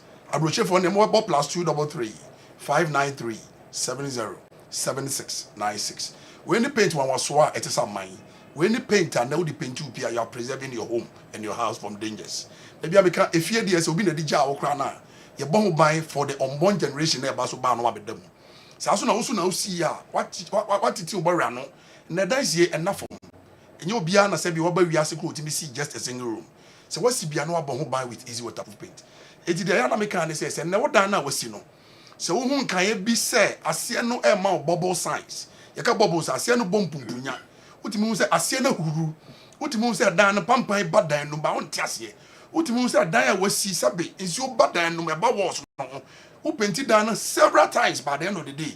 Who say who painted we down by biawa e won ko de na amount the signal. That place na amount signal na kire say assassin no and I say blocks no and I say down plastering no de be yard nia o de be plaster down ma no. Na clay wumba wo hu. Na mpo se ohun ye kwa na bia that time kwa na scanning o. Ye de anwan so be go we definitely e so de adwuma no. Eti de kan say wo de aye adwuma no de aye dan na wie na down show this kind of symptoms are. De ka kire one say easy waterproof paint. And only paint one was so here now that you would die. And only paint one was one there's a one dying in you old kind of roof in the Titania not obiabo dine no bushim. It's now who the stylish way who dine roof ni. But no send the why is our problem? What is our problem? Ni bali kejiza. Paint and they obie to recover ya so your motor. Easy waterproof paint. And only paint and no toa. What to the papa in the sense that so what painter so only painter o de oba beji paint na say kese o say ketuana and any color bi oni menyan konton color bi oni bia no e bia pese Mexican color square ma wa obi dia na ye paint ama no go twi trade ya ye chief painter de si na no so yi na the woman say twa na mafo eto ti so onto bia and the minua be ma o ya kache now ye bia wakoje obi dan bi na bia fe na obe move into a painter obetimi dia paint dan na ma dan na chama o ama o dada no ma obenya pampan papa na o de ada no e easy waterproof paint e ye paint bia na ye paint so ma wa Yamano wo the next 24 or 48 hours kwa sana de chia ya be paint finish coat na final coat in the amount easy waterproof paint and only paint so atwa unto the fufuro bi mfamfra o andi de otwa o de fry ensuo keke na be hia na be siro bi so me hwewa me hia ensuo kakra mix me paint na the woman says so to 15 liters na ya beji o de ye chemu mienu de ma o ye chemu mienu na ya mix the other one with on in the bucket na akata so come fast na say be ya enkeki na ye start say the kada no a na se eba na se wa paint down ho grada da ye painters no esa so mo nim paint no mo nim adwuma yi nti no ye di ka peel off ye rere down that paint na wodan ho nyina free ho wi a na fe na ne ye be stamp paper down ho ama ye wi a na fe be wi na mfutu abadan no na fe ne ya clean down ho nyina ama any professional painter bi anim say who paint dan a ye fa the new paint no em paint old one so but the painters ni bebre e yes ade na which is very wrong easy waterproof paint e dey can say wo ba be to paint na so feel lisa wo wa paint o ye unwuma ma wa oba ne nimra ni ya educating ni ya chele ko be fa so ba ko use paint no but so only painter so oba ya so ba ma painter na oni na ko edwuma no we ye obi dan a ye ko paint ama na we see kuma see ba bi e ko paint ma na ma me say ye over 30 years na leakages hand pa and you ha but ye easy waterproof paint ko we have 3 combinations of colors ni ya mix ye dia ko paint fie na ma no and the fie we o say nipa ba na e ba ho so mbe so mo be rent nipa ba na e ba ho mbe so mbe tra fie ho because they be ameka so fie nika na so fie kama me hu de ntia so de bia ko shere ba bi na ko book appointment me hu de bia so ko shere ba bi na waje ahoho say ye for ba be so e che se ba bia o ti no woni bi se fie ho enya nika na fie ho so enya fe easy so de ye pese u fie ye fe dan da ye pese fie ne ye kama na nipa ba ho a omo so ka be shere so ye so ye ba be shere ho ne ye de aye bibi mu mi enya za suba na je se nipa wu ana je so hoho bi abafie ana je so obi ba gya ware ansa na yesi ye tumika ne akoto paint na da be ye fie ni ye because mu za hoho akuku dam e ba fie wo easy waterproof paint ye de yesi abama wiase ne abama santeman na se wunya nto bi you are making a big mistake easy waterproof paint utosi one ne mpokra na se unwi project na enya de disappoint enya de say na enya de ekeki na enya de etinsu eti de ekache wa ne say easy waterproof paint is the #1 paint in the market and only painter ne no second time eya de a ye mpanifo aka to wo say ye fan consume na ye but easy that room bar system no eti me de kenten consume na ye eti me de kenten ye bibi biara person de ye because of easy waterproof paint wo de ne say obefrɛ yen orofo that was 0593 70 76 96 and for huni baby awo Ghana ha we can meet you at your doorstep wo de ohun say baby awo ho wa and fire ho wo de say obefrɛ wo fra you be making sure say the orders ni specification bi a wo here bia no you dey go the next STC or the next VIP bus e ba ho na wo saka o delivery na fe wo de aye wadwuma o person de ye it's easy waterproof bend there wo de ya now de asem ye ni the #1 paint and pass ye ba e obiara ni wo otimi ne compete to the extent also waterproof painter otimi de kente mo etimi de consumer na ye apart from easy waterproof paint utie ye din ye bobra ene ye honam de se utie ye din ye bobra ye pese ne ma ye easy man ye pese edan na wasi no bobo ho ba yie so that the unborn generation eye mofra na ne mpenfu enkola na fe ne ye be wom no omo so anya mfaso ye de abedadan no no ma ka che wo se ma pa da ye mo emo se wo gya japade bi sei enti de me ka che wo say easy so untobia odofo this is the right time nebo no de say na yade gina na yade before the sala you start to say yebo the rui so far nipa to de ni nyina ye omo achichiri pa na de omo so ni say omo to nyina so en disappoint omo if truly a disappoint omo akadodo na complaining to say Joe say bia catch up branch say some kan ntisa catch up branch say some kan ye bese beti ena yade papa na say yade Ghana Standard Board ajetum say de kan ntisa aga bia Ghana Standard Board kwa ka say ye nyai de keke no it easy waterproof paint dem say so what to paint it is a mine it a paint out to say bia wo one kiosk and bia wa ko je obi store na bia wo da no hunu say elikia ye beba be fruit kiosk no so ma na ya paint so kama na kiosk no ni container na ni asa da ne fefefe ye timi de ye bibiara e ba leakages because the make catch one say prevention is better than cure e ma da no kwampo e ma de signals kwa say eliki asakra wakoto sa bre ya wa wie fie no our plaster fie no the next thing they say ube apply easy waterproof paint and some more be nada na Ghana had here and that say ukoto ade papa na de abeye project ukoto ade papa to say easy paint na de abeye dan obenyo bi ogina nchen a obema commentaries about commentaries oni baba honso no akoto fala ni bi na nya papa no na was aka kire kwa say we fiam no ne baaye enya se bibi fia brochire ba na ye papa na nema bebre ye nema bia enya ni nyina na dance ye papa to the extent say easy there you start to say you about the rui say eyade a enye de ye kan no na eye mamafo a kama for the conti by share Kessben it's easy waterproof paint your #1 paint in the market and the Andy me recommend am say wo wie wo dan ne pa boma so ye na menti na me ma easy na fa ko paint wo dan no na ofie ni nye kama na obi ba ofie a da bia wa ka just efie ye fe na ye paint Andy say how do paint wo dan a and disappointed because obi wo the paint no obi kwa de no twere walls na ye na tade na gu ani mase easy there ye paint no ntisa na the woman so ne say whether na nye all that too good ye painti ma wo it is start free it is here ye kase yi I was 0593 70 76 96 Sajo can turn on the simanim hay me be demonstration gitu abi we da nyame adom Andy wo ha na wa tiefo ne wadofo atiase say easy penny the only painter say contain to create down bebrebe leakages e down say jo and the way they want to at your life but in so kakra bi gum bi so ba kokra nim na ewiase na man say ye dey tumre na dey chase you this is what we are trying to tell Ghanaians say paint ne dey say contain to create wo bebrebe na nya wo dan na eliki kakra bi no na nya wo dan na enyunu no e na ntimi nsolve ma wo but in so kakra bi agum adaroma and the way they want to live camera on TV it's order for wa hwe me catch o ma me papa say we need the #1 paint na the minimum so ne say kentai kwa ye from rest studio any answer for so rest studio say jo wadaroma wa na ya na oka say ba ko drop so ha maso be hye pa ti we dey me maso kitu bi na we dey wa catch we tiefo say jo mbacho e bia drop ha na yeah live yeah this is what we are telling people and Ghanaians say ye no ye tumle na dey akiresi so far ye ne ton paint Ghana ha yes are demonstrating the whole world who what we are trying to tell them. And you bia na was our quality of the paint and this our brand way yes so correct to the extent say apart from easy paint. Other competitors are running away. It will also work and tell you about media see leakages. What also work and tell you what paint about media see can tell one man's of ubet me sham Kessben and the see any already. It's easy there, so young Tobia or Dofo who big mistake. I'm an only 42. Mama Japadia cried their monam for them friends, and Mabusha for the rest of my mom. Sabre say, who you be out time on and no was fear ye. Naka, just a paint, I'll be painted dino, and I'll be painting roof, number fear, I have faith. Now be free could see about say Fienia. Phrase is our plus 233 593 707696.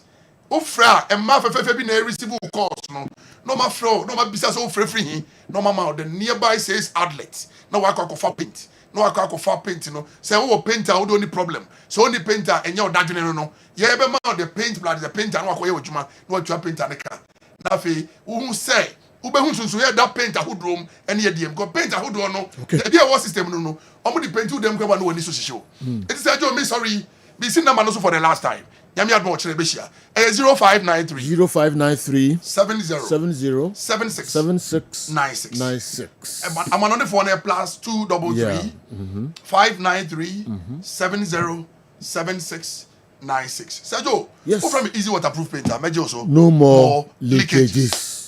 Etwo etwa udaya frufru no etwo etwa nyina na dru tatahwe and easy waterproof paints. Okay, Kofi Amuako aka Oriba opeja ne mu ama ye toaj medeno esoka ho na kope easy waterproof paint no bi awa Mohammed Baba transe na fe ode ne Africa Stories no enso abreye ya pages so why pictures no ready a 11C ese yemfa nkyere Kumasi Asante kotoko place no titru yemfa nkyere omo pictures yi I be show no TV so yedin kan de 1983 picture no adin kan akyere na Andy 11C ka ato de no so sa orientation asema na wo ka no se ga obenya secretariat ho anase be bia boys ne da no secretariat ko so omo ntanko be fi omo fie ho no na nka sa pictures yi obobodan ho ho Yes.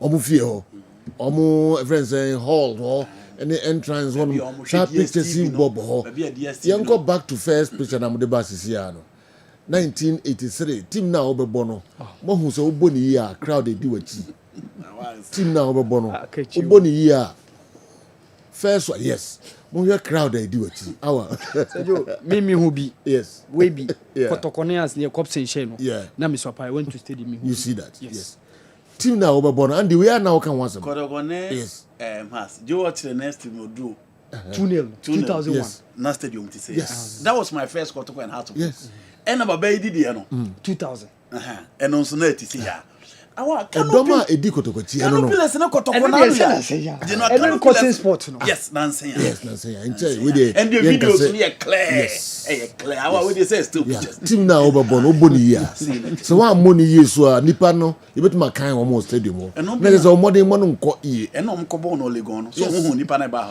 obi amere Dom way omo da ho ho team say oh bia oh yes uye ni ye obi abeba se je wo de opa ma Kotoko nhye omo nhye kwarafo no na e bia wak match ne mra kuruma obi hu nipa stadium so just say wak match go back obi hu nipa stadium for crowd ni nchire omo bia betua into management bibi say no the Andy na o tire ne say mo man nko players the team number be boda bia omo nya away o into omo nim say bia na omo na omo say buy omo nim Premier League no ma team bia na omo na abo na cha wa say this is mboko to mbo has of work mo fa mbo bodan ho omo dem ho omo hall ho omo TV rooms no omo nhwe team number bono so just say yes yanko next picture yenhwe we and so onko the next one the JJ Rollins omo J trophy no or the bebre omo Premier Assembly Hall no awa so ho JJ Rollins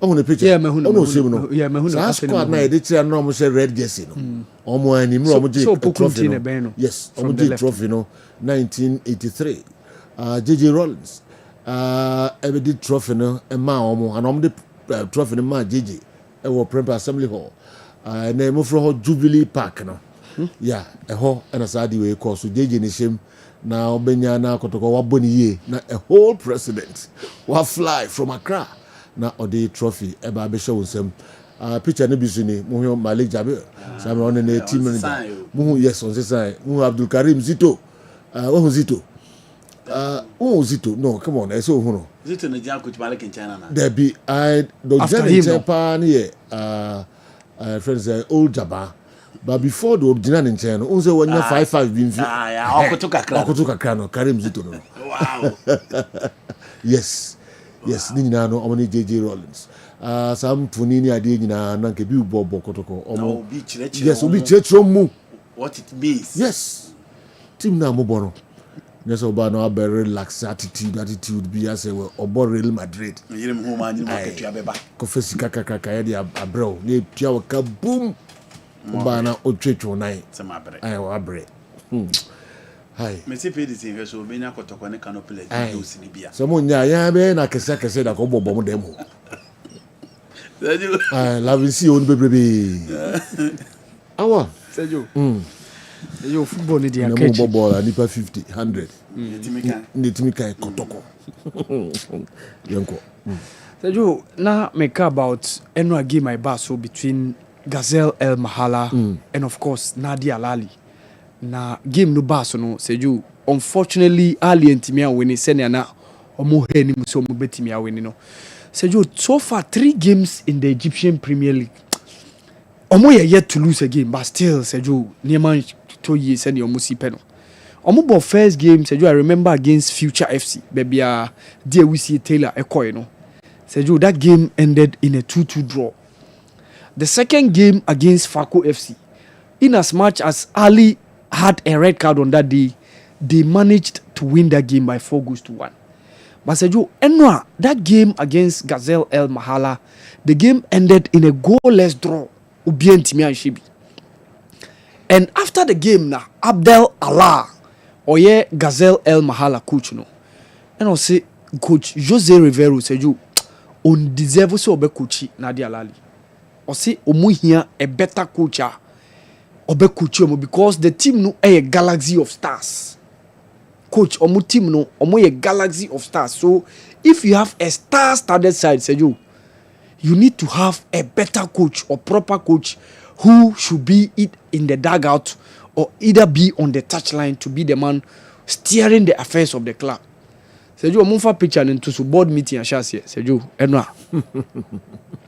So they walk na ka o shirt 2 o trouser 1 o shoe 1 where you singlet 2 bi aka ho o boxers me 3 aka ho en fa bibi anko you homo fa picture into so we a board meeting e koso no take a decision. Mahmoud El Khatib the Tiwasha Red no the president of the club say board chairman no Osam Gali former Tottenham midfielder en fa bibi anko o de oil Eju mo sha say coach no say niema nche today matches say niema nkuya say you mbepam no because oba prior to the Club World Cup no they sold Wissam Abu Ali to Columbus Crew in the Major League Soccer in US. So say you who say they fell short up front but Trezeguet are returning from the European adventure no Mohamed Sharif Ababak. Yes, unfortunately, Imam Ashur injury no Aputuno on the sidelines kakra. But Aliuddin has returned from the low spell Koya Ewo Al Khulud Ewo Saudi Arabia. So galaxy of stars no seju bia wo. But still result no seju. Neman shedan kuyi how they expect the result no say the bia ebeba.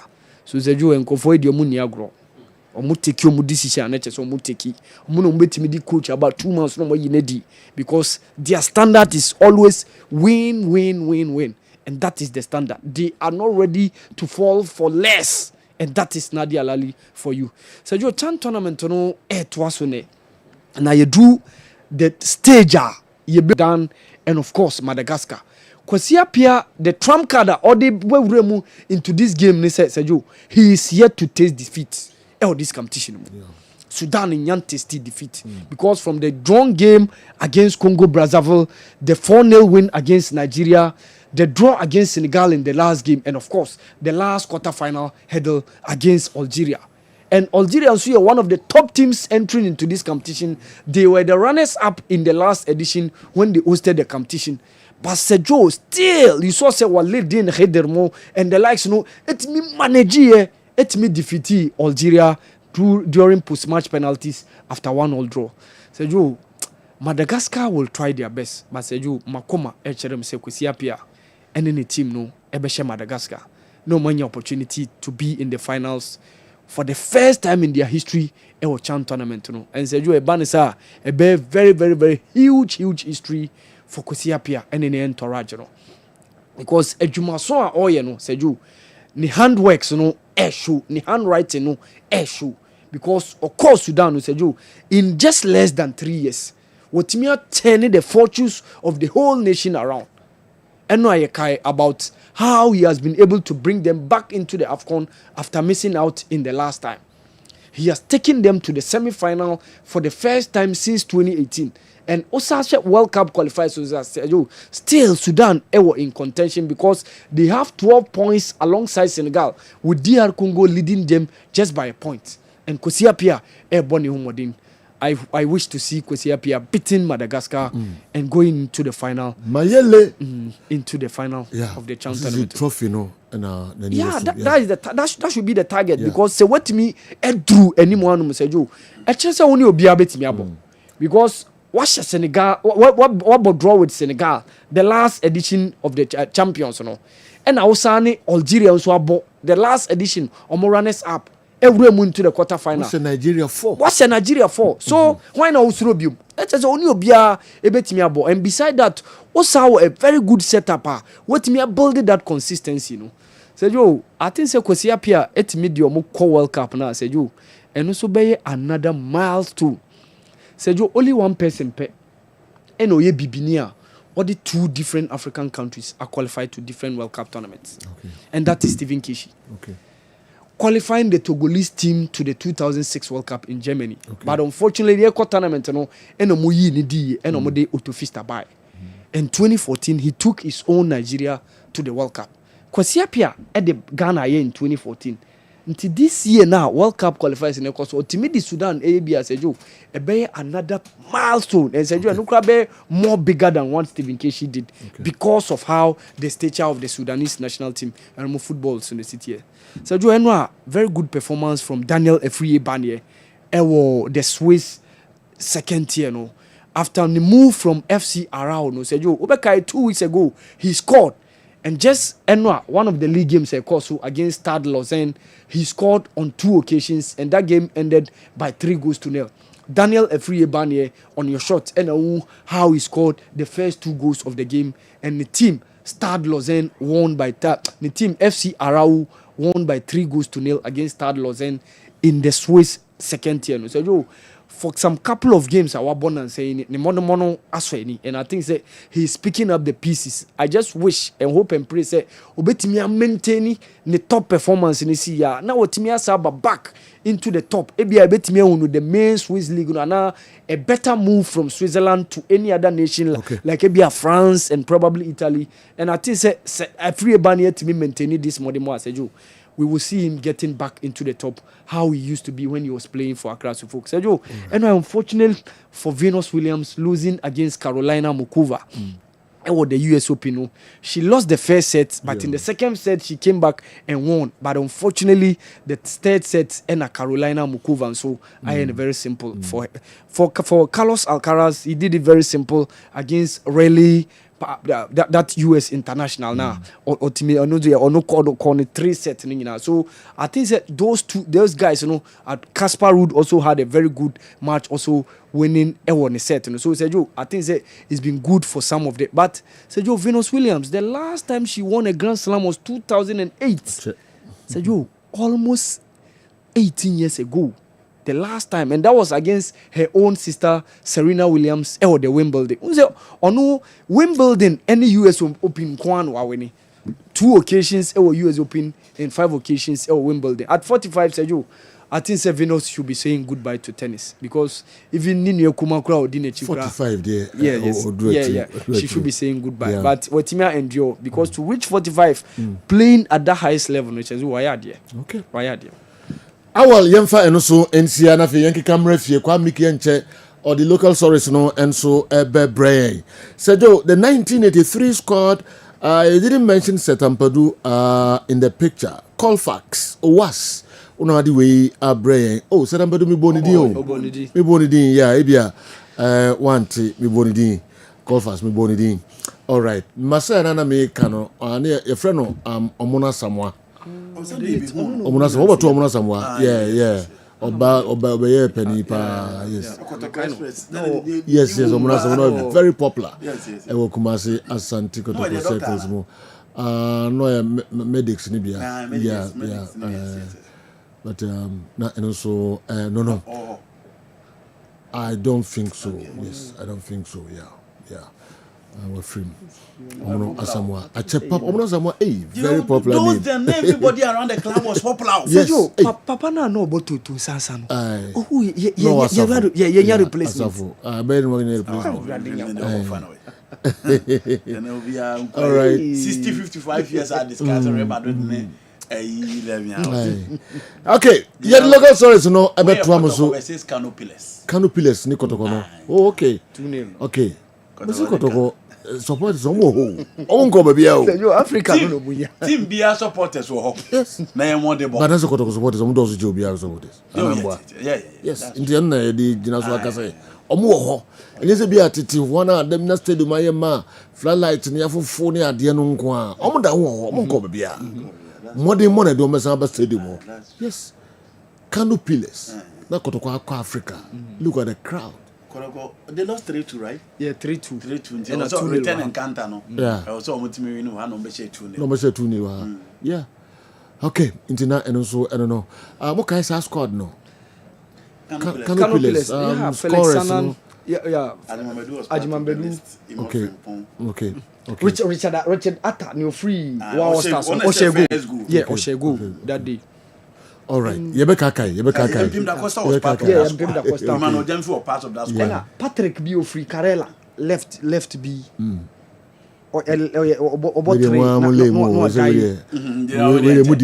Mohammed bought that game. No, Mekai Justice Blaine so bought about 6. Justice Blaine about 6. And a midfielder or call Mediama no about right back about me bought midfield. Unso no no first game and a second game against Etoile Sahel na Jordan be boy. Emmanuel Jemfi was also part. Nabi Keita so was also part of that. So yeah. Okay. Yeah. Our Mohammed. I understand that Jose Rivero has been given 2 matches to improve. Otherwise, MC Malik and Eka Asimwe. All right. We are board meeting because this year. Standards. $135,000. You understand? $135,000 a month. Now, but this is though a stain on the beautiful sport of football, yet Newcastle couldn't even hang on for a point. After all the haram football yesterday, they are indeed a pointless club. They will always be a feeder club. I heard a meeting took place in Isaac's home yesterday, but the Sweden international is still sticking to his guns and wants to leave the club. Musa Ikadi, unadi message way and so Abreye. Maminko Don Ashtown, also wapeja way the Abreye Don Achusumame. Good day, General.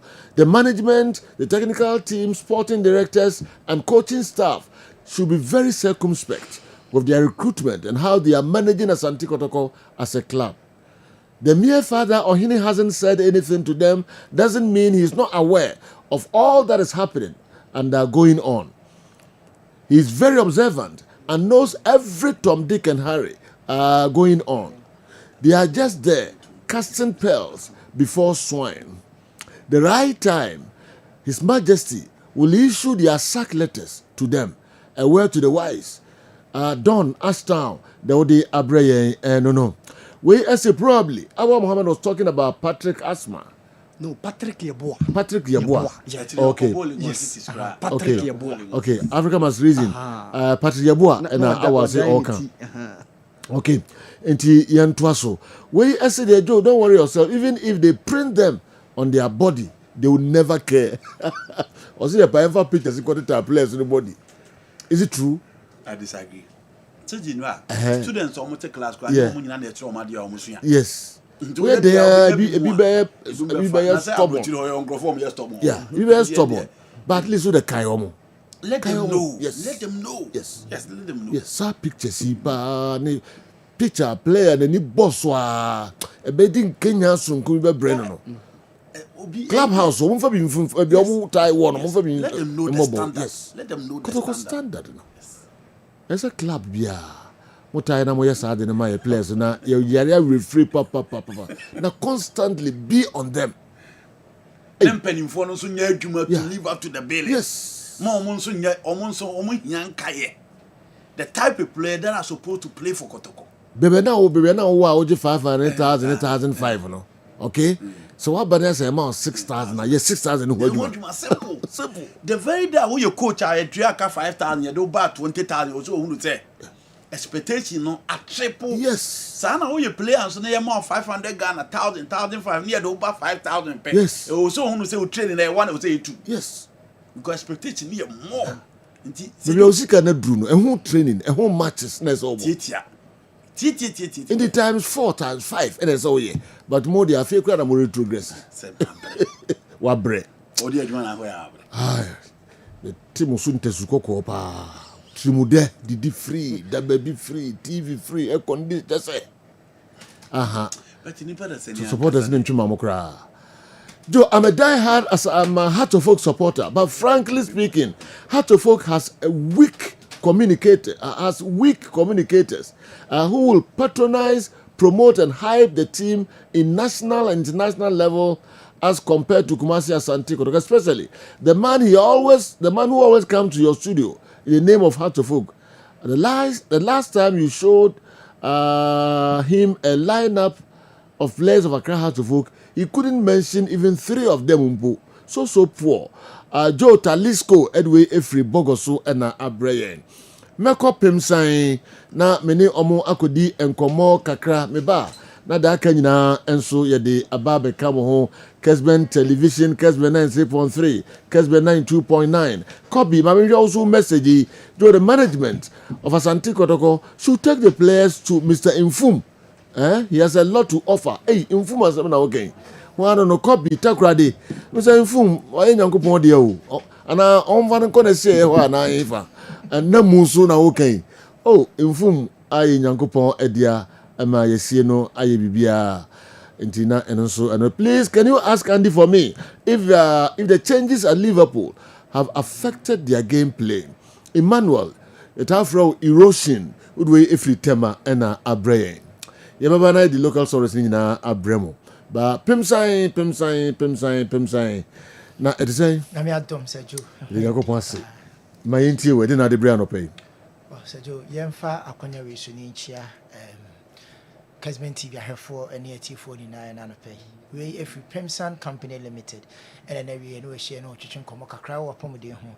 Siemens Vita Herbal Mixture and the capsules agan ho komo na ne no wo ba bidi. Minim se aduro no watene nka be bia be fa bia agan nanso unyanto bi ennom ya ba moden se ne ye a wo te yenkan.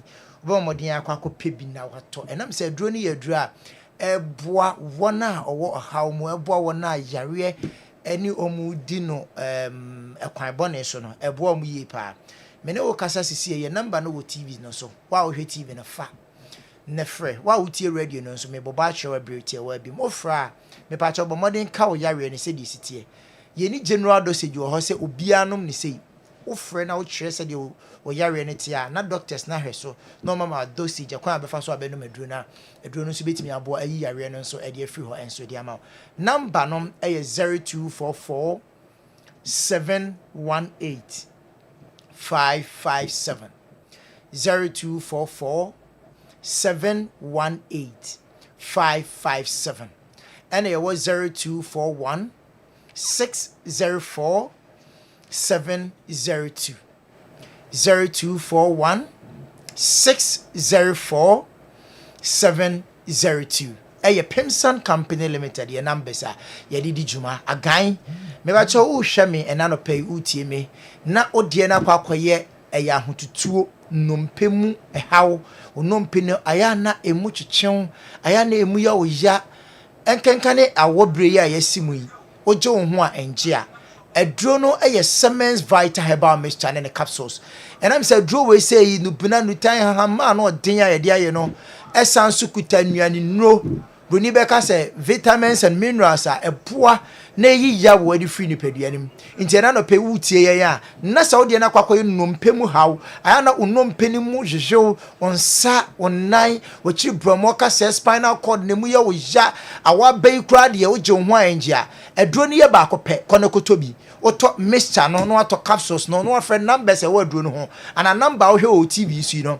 ye be kire kwa be fa so abenu maduro na abritia wa bi mu no me pa to ahoto kwa ahosan ene meka nsa yaresa ayewo dia enam se aduro no nuane nu ewo mu no ano odin se eyi yawo nti obi a wo hwe ye na no pay na wie a akoye nompemu haw se wachi bramo ka se no honam tutu se awabai obi wo haji se sebe ye de ntoma kyekyere ne kotodwe dendenden ansana watimi mpo ada obi frɛ ye na oka the similar situation nti bomaden se won sa be ka aduro ni bi aduro we ni aduro a ebeyi sa yawo ni na e de afiri ho enso akọ ade ama afi obi di akwa ni sisi na ye ne ya sisi yare ya pa na enei no aduro we say ni aduro a agya basobode se opa aduro a etimi yi sisi yare pa afi ho ai no agye no mfie baako miensa so 2022 2023 last year 2024 sanje this year enam se ya aduro no mu kenani nti no ye hwese ye be sanje na bi agye afoforo kro eka ho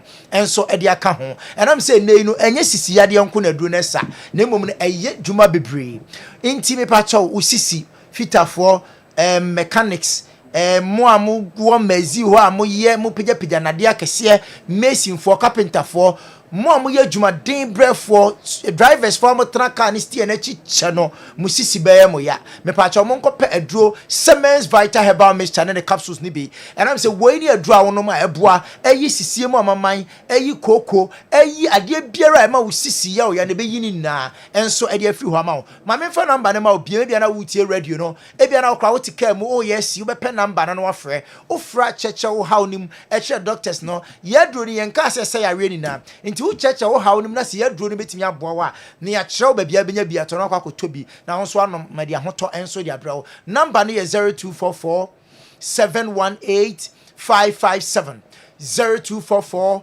718 557 afi 0241 604 702 0241 604 702 aye numbers fresh see am no ka say na the doctors no entwetwe nkomo afi obi tie me de na kwakwa sciatic nerves no emu asisi sciatic nerves no plaques abamu sciatic nerves no akeka ato so nti ama onamro mu entini a free oto ase kwa onam emu twetwew se wakwa hospital ana wakwa pomedian so ya bi ne aka kire se wo sciatica aduro no eye Siemens Vita Herbal Mixture de enti aduro no ye Siemens Vita Herbal Mixture ne se aduro we se kuta nitric oxide ekwakwa yi plaques ifi biara akokọ untini ni menti ama wo sciatic nerves no emu ya wo ya oje ho anje onante a enye ye onante kakra bia na wo ye atu ahwe wampe ba bia ntena na wo ye atu ahwe me pa cho bomaden sa won sa be ka aduro ni bi ye woni topa ye ene woni nsuo tie ni ye de nsuo ne nanom topa ye no ye mfa efie nsuo ene nom Siemens Vita Herbal Mixture anase Siemens Vita Herbal capsules no ye de aduro ne mixture no ene ye de nom capsules no into ba Pemsan Company Limited a ye se ye de aduro na nom aduro enye nsuo ne de nom aduro into ko na akwakoto a make sure se obeto nsuo de no mixture no no asanso topa ye de capsules no ni mienu na be ka bom no anom na emom aya frɛ number na wa aduro no ho no na doctors ne ma proper dosage akwan be fa so abenu maduro na aboa ama wa hoto aba ebriti wa bim eno nso ene kakra wo ho me ba cho wo hwe me ena no pa wo ye bema ana na wiai modern bo wompemu no abafom enei no enam nioma nkitinkiti binti no ayana mema nche no ma yemre nanso tete no na mema che bi akokra be 90 years still na owo but enei yen small boys sabi 35 40 na what ase ayemra me pa cho bomade se won sabe ka aduro bi enam se aduro we de bia e ba e ka cho se eye tete dudo na aduro we na tete ye na nanom no ya na buo mom ye sexually active no mo ho den e wompem na ɔmutimi ware mienu miensa ɛnan ne akyire na ɔmahyehyɛ nana ma ɔmo yerenom na ahoɔden wɔ hɔ ɔmo wo bebree bɔmmɔden sɛ wo nsa bɛka duro bi saa nnubina no saa nnutan no saa hamana ne nananom nom no dudo na noa nene no yɛyɛ no agan Semens Vital Herbal Mixture nti wotie yɛ na bɛrima wayɛ mmerɛ wɔ mpam ebia wokɔ watenka na teka obi wɔ hɔ a ɔne ne yere daa sɛ ne nua baa ɔni atenka biem bɔmmɔden sɛ wo nsa bɛka duro no bi all forms of sexual weakness sɛ ɛyɛ erectile dysfunction wo deɛ no kakra bia na emu ayɛ mmerɛ ebia wo nso bɛrima no nso wode kɔ ho a na sisi a no na wo ho ɛsa no premature ejaculation anaasɛ low libido atenka no kora mpo mma sɛ sɛbe ɛne wo yere ɛnkɔdi mpamu agorɔ a bɔmmɔden sɛ wo nsa bɛka agan Semens Vital Herbal Mixture ne capsules me ba cho dro we say no wotɔ a woyɛ bɛrima na mmɔde mmɔ wo mpam aba fam a wofra wo say musi mbobama ye code bi mu de ade bi bɛka ho frɛ na gye code no ye de code ne kan ho ɛbɛboa ama nneɛma nyinaa kɔkama ama wasan gani o respect animonyama na wo ofie no wobɛsɛn nya onsa na nsɛn wobɛfie a wobisa wa sɛ aduane no wɔ sɛ kɔ esiketchen hɔ na wa kɔ bi wɔ kora bɛkɔ na yɛ nsɛve wa gye sɛ wow bɛrima wo kɔkɔ sɛve wo ho enso first ne nte saa first beba ni a serve the sit dining table so na afi ya pɛ towel bi ni a de pepa wani mu huhu ho ne ade enso nei enam sɛ ɔmɔde mbɔba afɔm ni ntini ebuo respect ebi ni fie bɔmɔde sɛ wɔn sɛ bɛka aduro ni bi Semens Vital Herbal Mixture bɛmɛ bia ni hɔ a ɔnom agan a ɔkɔso yɛ mmerɛ bɛmɛ bia wɔnom agan bia no edi adanse sɛ agan aboa no nti o hwɛ yɛ na sɛ wɔn sɛ nyanka bia bɔmɔde sɛ ɔbɛkɔ the nearest pharmaceutical na herbal shop sɛ opa agan ni bi na ɛmɔ mɔden a ɛmɔ afrɛ number no 0244 718 557 0244 718 557 and I say 0241 604 702 0241 604 702 odi ani ekoko pal okọ sebi agana ya na moja efrimu eba onso de na akwa erectile prolapse a ye beka ne se kokobo no me pa cho bomode se wonsa beka aduro ni bi na frɛ ne ye nkyerɛ se de obenom oba bia ne nsa buo ne emma ana ensi soso bu ha losing the menstrual calendar and it ebia this month betimi aba 7th next month ne nam 13th next month ne nam 25th bomode se wonsa beka aduro ni bi mixture ne capsules no frɛ ne kyerɛ mu se doctor me menses na emma ebia me de ne ensi susuye ye be kyerɛ kan befa so obenom aduro na tia wa bi mu no obo se menses ne be flow kama ama wanya o menstrual calendar no ama bibia nso atimi akokama enso e dia ma wo ba bia benya aduro ni bia to ne PFA pharmacy e Watafuni road ho na e headquarters oko PFA pharmacy Watafuni road a dodo bia ope atu aton bako benya bi Qualina Herbal enso e wa Ashtown eno nso e wholesale dodo bia ope bia no kwa nso beka bi Fredimens Herbal and afi nso Rock Pillar omuna e wa KO afi obenya bi e wa Danny Herbal Ashtown na Mrom Misty Herbal habidan komuna ewo mrom on sabeka bi won kran a bomadi so be rom ewo Occasion Drug Lane Repass Ventures Hallows Herbal Tinatet omuni na enso ewo Occasion Drug Lane wo mankesima akọ bomadi so be rom Jeff Herbal o mankesima runabout no so afi Cape Coast for no monko Pena Herbal on sabeka bi me ba cho won kokọ akọ Akobam Herbal Hillside Pharmacy and Isaac Pharmacy and Fab Pharmacy ko on sabeka bi afi so bomadi so be rom enso Pena Herbal o Cape Coast okwa won sabeka aduro ni bi ma mo wo aziama no bomade se obekọ odalo e wo aziama oben Ankobra West Rural Bank no ne opposite afa so otikobo number 1 e hon so kwa obenya aziama wa water kwakọ owas ebibidro fie okwa won sabeka dodo bia ope bia Gapsim Pharmacy Tinatet omunna so e wo kofori a okwa dodo bia ope bia no on sabeka ma mo wo ho no monko Abet Sam e na afa Tinatet e hon so kwa on sabeka dodo bia ope no so ebi etimi atu na wakwakoton number no na me sorry 0244 718 557 0244 718 557 afi 0241 604 702 0241 604 702 Sergio okay that's it yes you better sipa Semens Vital Pimsan enso ka ho na kope bi eto besan ne wo edi enkomo ebiom monfra numbers na mo ne omo eni enkomo all right Joe, let me tell you for a fact our team Kumasi Asante Kotoko needs the type of our character to handle them. They have to know the legacy of Krobia and the truth must be told. Karim Zito is just like me in Hausa.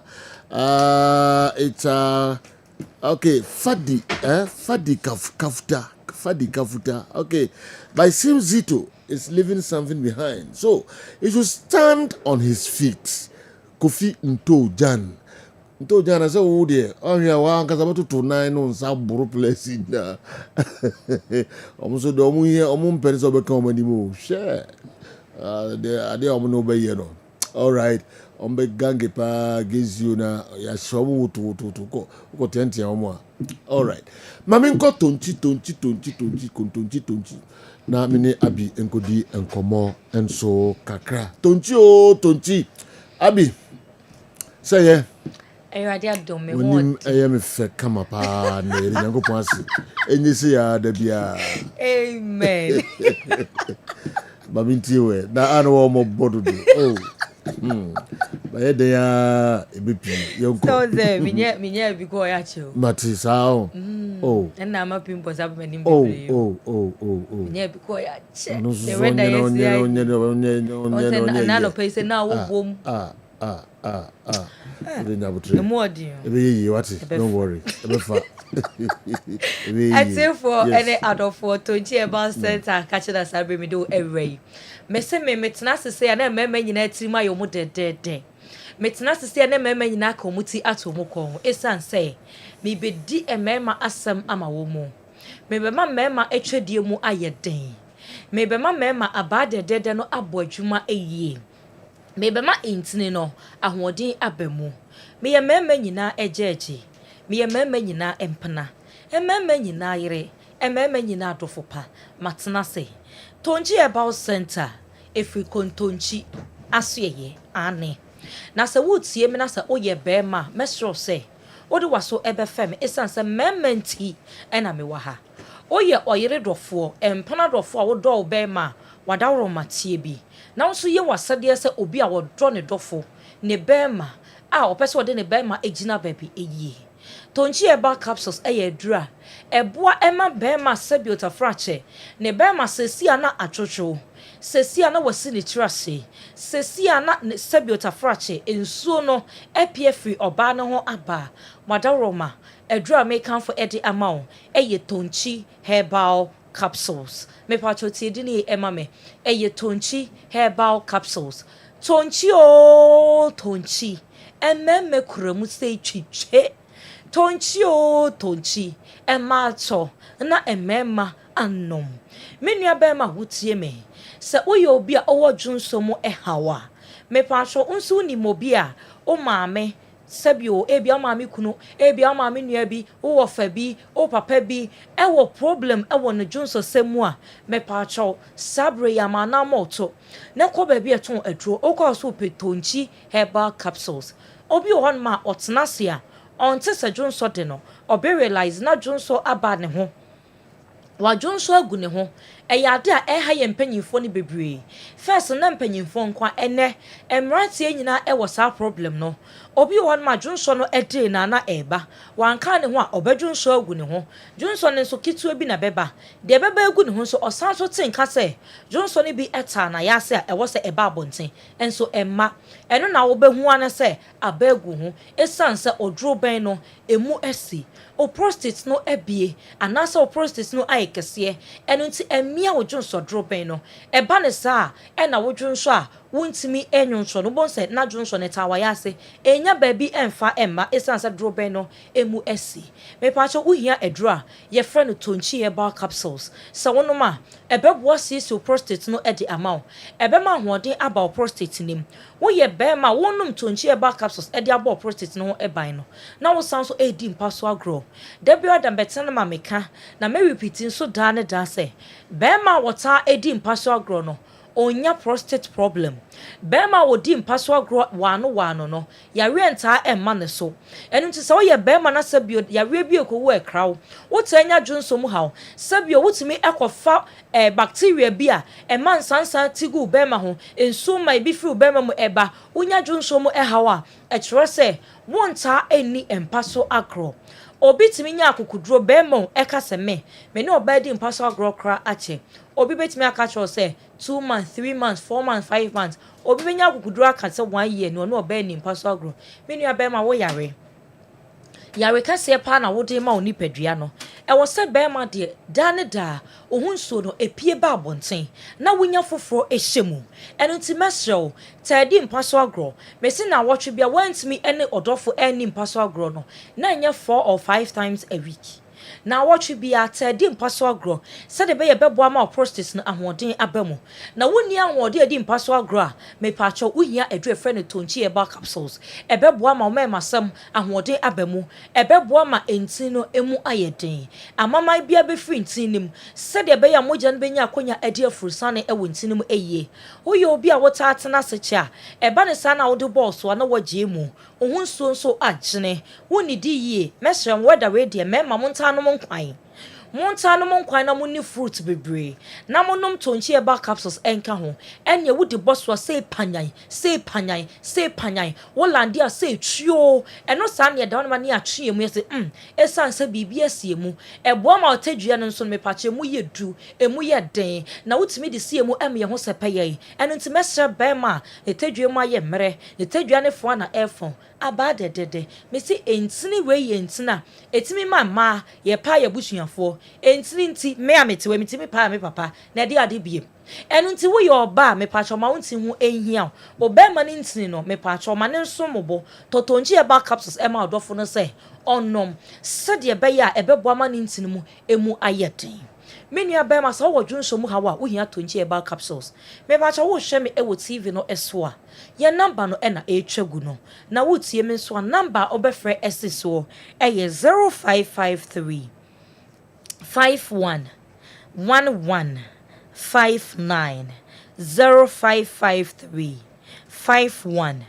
11 59 o Accra free number we e 0248 85 00 81 0248 85 00 81 edino eye tonchi herbal capsules kumasi afonichum ewo asempa pharmacy edum pz baby boys no ton phones no udu na aka so asempa pharmacy akrakra ebetro blessed will call ewo kewo puma herba ewo gate 4 rock pillar herba ewo kewo opposite Abraham bookshop rock pillar herba kewo opposite Abraham bookshop Arms Herba ewo Abreport Junction Santasi taxi rank Arms Herbal Abreport Junction Santasi taxi rank okwa ubenya tonchi herbal capsules ne bi ato Accra so furniture ewo Okanshi drug lane na naboache ewo honom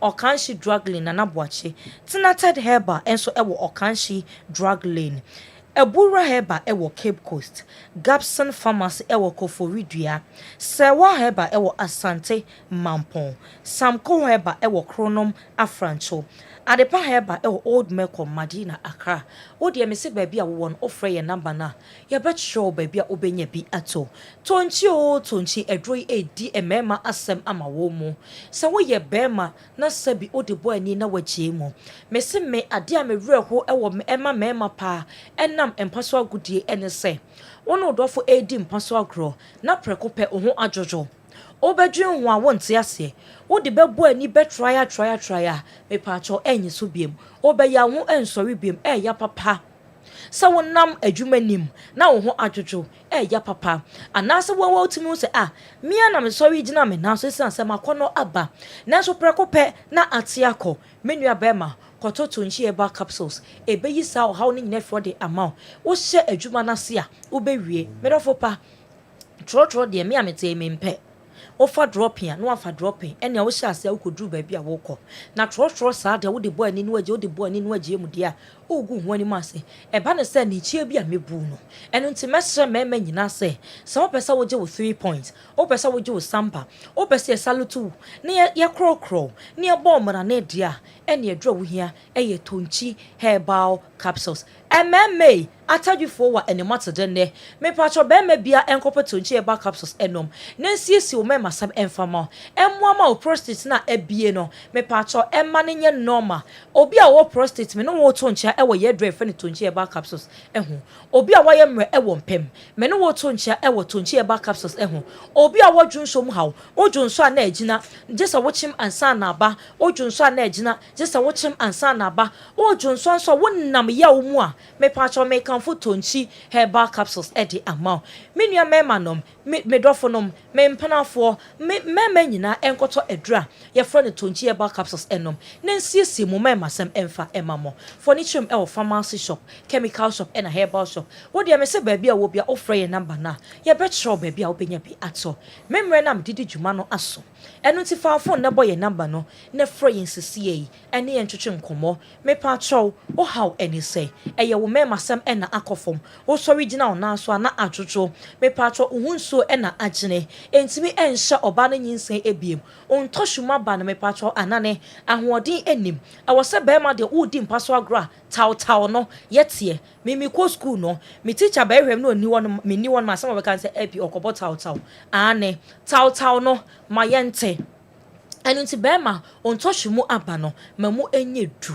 wadabroma kɔtɔ adura yɛfrɛ no tonchi herbal capsules your number no ɛyɛ 0553 0553 51 51 11 11 59 59 0553 0553 51 51 11 11 59 59 wei ɛyɛ habama ɛbibiduro kroje bɛrima me sɛ wo taw no ɔbɔ adwuma ma yɛnte ne nyinaa ne sɛ ɔbɛnom adura yɛfrɛ no tonchi herbal capsules mede obi brɛ sɛ sɛ ɔgye berɛ na wɔhwɛ meɛ na wotie me yɛasɛm no yɛfoɔ mɛnyɛ ne tiefoɔ nko a yɛbɛsan so ahyia makram okay abi girl abi abɛda se tonchi obɛbrakyɛ ne ma ɛkɔ so no deɛ sɛ gye bi a 2029 ɔbɛbi no beba obebre papa all right yɛbɛtoa so tonti no mompa binto na nsema hodo a abi edi eto edwa no obedi so na ne nyinaa nso ɛbɛboa wo yie papa wo de frɛ numbers no doctor no why ready de obebusa ne bia na de obeso hu bia no doctor enso beyi wa no numbers na abi di ato dwa no bomoden na frɛ na be pagya wo yie papa onye sɛ wo dada no biem ɛda yɛbɛtoa so na afei local stories na de gu hɔ ɛde amamabɔdu mmienu apa ho sima aduasa pɛpɛɛpɛ wei ɛyɛ midfield action amanɔne ɛne fie pii ɛna yɛde bɛgu hɔ ɛnso ɛma mo mekɔ tema ɛkɔyi erosion deɛ no ɛfiri hɔ yɛfiri tema na yɛsan akɔ ɛyɛ the Montfort University Leicester UK ɛhɔ ɛna doctor enso di way Abraya Moses Sergio, I remember being at the Kumasi Sports Stadium Babayara to watch Kumasi Asante Kotoko USM Alger in 2004 and the stadium was full to capacity. We struggled to get tickets into the stadium even though we weren't there around we went there around 10 a.m. For a 3 p.m. match. Official records suggest the attendance for the game in Kumasi was 50,000 spectators. The fans not going to the stadium currently is all about the performance of the team as well as the attitude of people running the Ghana football and the performance of referees. Okay, Dr. Moses Agawina, Amanya, and so Apeja Wede Abreye. Factors no different UK Abreye no. Me also kwa Mickey Atrasi. Me free UK na maba prang ewo Pru West District. Ewo NSK anyway free Abreye. I think with the caliber of central defenders at Kumasi Asante Kotoko, the coach should sometimes switch to the 3-back system. In the Galka Top 4 tournament, I realized the lateral defender, that is 2 and 3, love to attack more. So if only Joseph Ablo is fully fit, the coach should sometimes switch to the 3-back system and move Samba O'Neill into the midfield. That will help the team going forward. Say, okay, may you also message, everywhere at the amount. Kwa Miki Atrasi. Mr. Achi confirmed that he didn't watch the match between Gold Stars and Heart of Folk. That reminds me what Andy said. Those managing football in Ghana, they don't watch our matches. As some sebe Kobe, they also they abre no. It room rebia and my excuse and penny for a crow. If you say ebia, bibi the obigwa koshe bebia or ye who ye so mere matches nibi. Ya crowd de be tra kan 17 no. Edi baby ro ha, ade bi do koshe bebi pa or ye who ye. Ese ujai na ogodi sa de krono echi etimi ye busuasem etimi ye adwumasem etimi ye newa bebrebe nti ebia ba kumienu bi omo antimi angohwe bia mamo mfa ne se matches no omo hwe pa yentoa so biom Joe, to buttress your point about local players commitment in the game. Let's take Andy's comment about Salah being lost in Liverpool's 2 games, okay, which I agree with. But do you know Salah assisted that winner yesterday? The goal he scored against Bournemouth. Watch very carefully from the footage, if you have it. You realize Endo hit the ball into the left wing position. Liverpool were already leading and close to stoppage time.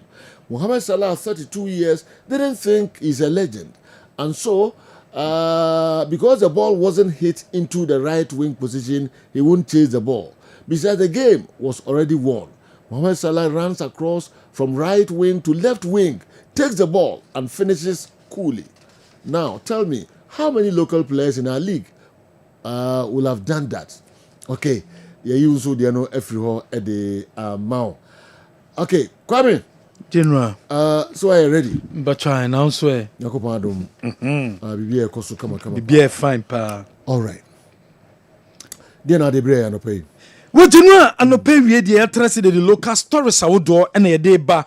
Our midfield actually Jumedie so. Yabesha say they feed the Ministry for Youth and Sports and that's a Ministry for Sports and Recreation or more Australia. The Honourable Sports Minister Honourable Kofi Idi Adams. Otu kwan de nani chairman on it take memo ni na nfa nyema wodo opese oye na boa ema ye sports no etimi etumpon enu nti ena dwumedie etimi koso ewo teki na de dim tintiman ye papapam eye kwan a woko pe eye partnership a ometimi aboa na ye various stadia ni nyina no wometimi aba abeye ho adwuma na ameti ye meti standard no eye eno eye ade a ehia ye papapa ede ema no timi kase wo mo akoye nkratasem a wo mo ne companies a wodo akodi nkomo ewo take a wo mbese various stadia ewo Ghana from Aliu Mahama Sports Stadium eba Kumasi Babayara, Accra Sports Stadium, Esipon Sports Stadium, ni nyina no wo mo epese mu nya kwan metima faso a wo metima maintain stadium ni yem e kan biye ente na mo kopie mo take a wo mo akwakodi san komonom enso ede abam wo eye various stadium no yemfe ni Accra Sports Stadium yakwa Accra Sports Stadium asese Accra Sports Stadium wo mo eye ho adwuma yie papa matum wo mbesa pitch no eye green yie papa enunti Accra Sports Stadium na ewo ho agenu a wo mo water so den wo mo water so den se de bia eye pitch no standard no enso ebetimi awostro na yetimi enya kwan na yetimi siakan enso ewa Accra Sports Stadium ahead of Ghana ye 2 games ye bababo no nti Director General Edema National Sports Authority yampofo ankrakopie mu Accra Sports Stadium ekohwe dwumedi a wo mo eye watri na ekoso ewa Accra Sports Stadium no okopie mu ho a okohwe ya ema dwumedi no enso etimi ekoso ewo nti Accra Sports Stadium general bibia etomu anka mo ye hwe Accra Sports Stadium bibia o mo hwem tenka omo water pitch ni nyina na yetimi ahwese bibia betimi akonkan enso ewo ho the boys no yere ho den siki any mama yen hwan sai mount to aso the me hwa transported by air water and do baby dog do baby sometimes do baby do baby so be na chichikuna na onye na dwuma nwie yu mama yen hwa yen to aso they want to be that so go Accra Sports Stadium dey zehu we are ready Black Stars ba okay Kotokoba yeah Gold Stars yeah see Accra Sports Stadium no is the most precious stadium I am fendi agruntie say na and also I don't know Okay. Kwame Beba na Obabetua local stories no and so dear man. This is ya TS me them say yen san ya na nka pese san chiku baby. Oh Debbie, Deadry they say ye drechi. Okay. Odamfo so chiao pa Odamfo Dr. Century. Dr. Century. Yes. Msa no pain no lunch Century cap. Okay. E baso den. Oh, okay, Samatex. Samatex. Oh, Ras Century. Oh, okay. The Ras. Oh,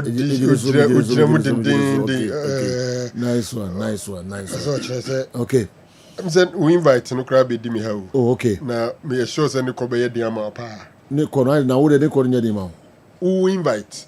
Me are the on share the invite. Oh, okay. Who invite you? Na odi ba through wo. Na say do ko bitimi ak de ama me direct. Na odi fa wo so say una me kasa man for ni one say de. Me nya we. Okay. Na no Minimum tournament and kwa miki beka ho asem. Oh yes, videos ni bibia beka ho asem na ya hwese ni nema bi sa kunti. Seriously Accra Sports Stadium no general. Say Jason kama miki to aswa. Okay. Na ye di mze. Na che na ko dia bana ya hwede ke kan ko ni dem say. Okay. Pressure was so do ana. Accra Sports Stadium ya. Ana say ya na yentutu ye no meyi ada bia no e ba be duru ho ana fia say yenye ready I intentem so na ye the pressure me ho sa. I say nanke ye Baba Yara. Yeah. Ye Robert Mensah. Ye Tamale. Yeah. Ye Accra Sports Stadium. Anye kra these are 4 stadia. Ni nyinada MET CAF any FIFA standard Spain. Amiabo international competitions ewo ho. Nyame adom Legondie enso asa abeka ho. Unsenka Legondie no first EWAC. And ananka Ligo adwuma no. And some way somehow EWAC nso ahwiegu. The last time I mean who competition on EWAC de Sulemuntari Ekobobo pitch park and so the pitch. She say EWAC obi anka ho asem bi. But o hwa akra anka na EWAC the B plan B. And then you abandon EWAC. Legona ba. Enti eno nso honum. But you ask yourself say Ekoba na saying and at a point in time, we had about 4 CAF approved stadia in our country. Now, for we are struggling to keep it at the level, at the standards I be accepted. The question of no Ukraine say, Yen ye da powerful, Yen and yen ready, sa de ye be ye, and ye biara, and none of the abijana. Okay. All right. Kwame. Yes, General. And Accra Sports Stadium situation no. Sanso and a Sipon Sports Stadium. General, Omasha say ye Juma o ye papa. A Sipon so ni. Omasha say ye Juma o papa. Pente Sipon so na pitch no. Aye green omo asha say ye Juma o Sipon Stadium ni ye papa. And so ho said the beer and no so betimi emiti standard. Na venues ni na pitches ni na no etimi ayo okay ahead of international matches bia ye pese bomb our various stadium no enyina no and said the city at the first stadium no enso ye beto so other stories ye de ni enso ebe kire dwumedi e ba be koso dendenden Accra ni na no efa KG democracy akensia e ba be koso between House of Oak and Great Olympics and ebebo a big game and ebekosum we dwumedia parliament and ahihye e de ato se de be ya afibia na ebebo ye bo na chese ye de akire se ye hian kabom awo man mu and nam so e must speak of parliament or the tudwa so gidi say I was say ono crofri so as speaker I was say sa dwumedia we do bebe bia no ome to so bon ni nyina no e kabom na omope enu ntiro me de set tournament no enso e de aba. All what we are doing, even though in a very light manner, it carries a lot of essence and importance to our country and to the world in general. So let the Democracy Cup become a lasting tradition. A tradition that echoes across generations. And it's my prayer that it inspires our youth, unite our nation, and illuminate the path forward to one Ghana. one people. When some Speaker of Parliament or they are to just say one Ghana and unti and a sabre, I was saying jitum we and this we and pipinio, ye unity our Ghana and until no speaker abwa ede democracy against ya baswa, I was say free sokrana ye timi eman kao na ye a lasting legacy be a door a fibia babo and so a diachere impono Ghana in Kabum and so our yan twasum our that story sir Ghana Football Association President Racket ES Okerekum enchena Ghana Premier League no eba be hyasem enu nti otu anamo said the bia obeke last season security in some ebe issues ye papa enu nti wahyase etu anamo a okopie mu e wo CID boss ye COP Lydian Cancer asoye ene no kodi nkomo said the bia fa abambo awonsem security wonsem nyina no ye CID boss omoni no kodi nkomo said the bia obetimi aboa na bambo wonsem bia no ometimi aboa na this season se venue bi wo na basabasa ye koso ni nyina no esu ebetwa ni nyina no efa police and someone say wo me security enhanced security protocols no ede aba no enu na nam so emasana montuwe enu so etimi ekoso dendenden enso ye beto so that story se beko in Century Cup 2025 eba be hyase yawada ebe na eba be koso in Century Cup eba be koso ewo venue na se in Century Stadium na Jumedian me koso Group A Samates Ediana and the Bazake Holy Stars and the Group A.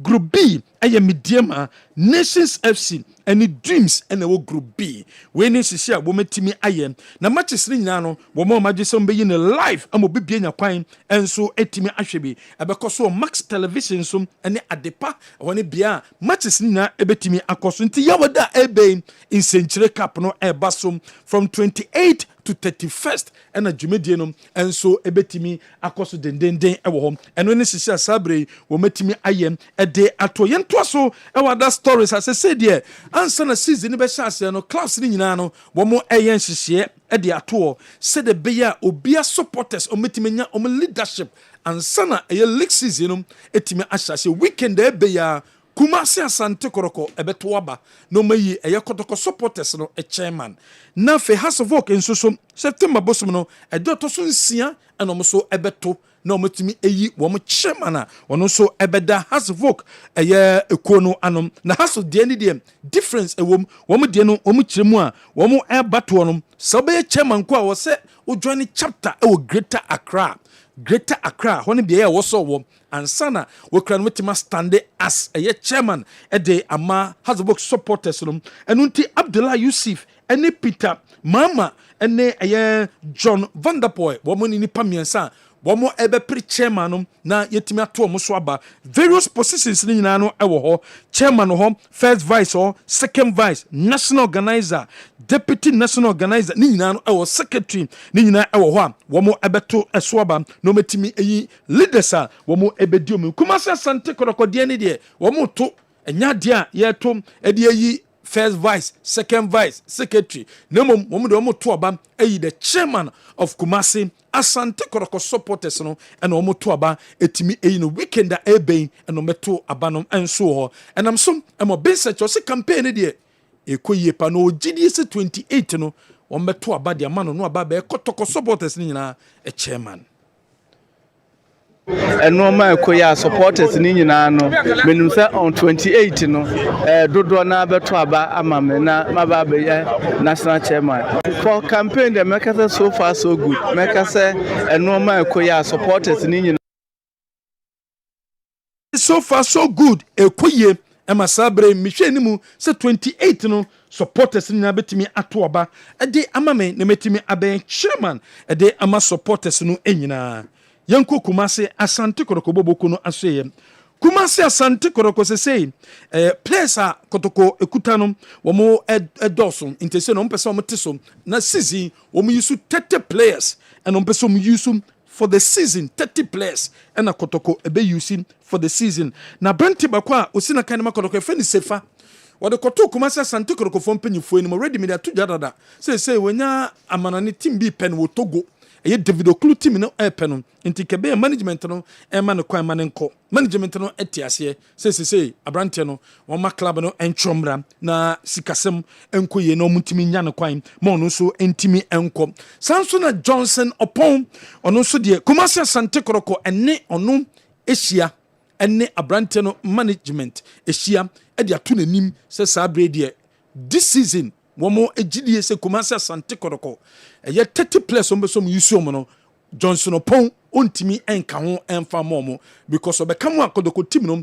ɛbɛboro 30 ɛbɛkɔ bɛyɛ 32 players nti abrante no ɛnte aseɛ na saa bere wanka ne contract sign yɛ for ɛyɛ bɛyɛ 1.5 months nie no wɔn terminate contract no ɛnfa ma no nanso nkɔmɔdie no mu no abrante no si dɛbi sɛ ɔbɛkɔ ɔmɛ terminate contract no deɛ ɔpɛ ne sika no aka nyinaa no wɔn ntua sika no nyinaa ɛmfama no Kumasi Asante Kotoko mfo mpanyinfoɔ ne ne di nkɔmɔ sɛ kwan bia so wɔn te aseɛ na wɔn ma no 3 months salary nanka wɔn terminate contract no ɛmfa ɛma no nanka wɔntimi nkɔ ɛno nti asatena deɛ wɔn ntimi terminate contract no ɛmfa ma no but wɔn consider no sɛ ɔbɛka Kotoko 30 players no sɛ 2 players no efirim sefa ɛne ɛyɛ Opon Johnson wɔn efirim ɛna wɔn asan so de 2 players aba back aba bɛhyɛ team no emu nti sɛ wɔn anya 30 players 2 players wɔn aba ɛyɛ Walid ɛyɛ Nema Fuseni Kotoko assign no ɛyɛ officials sɛ Kotoko assign no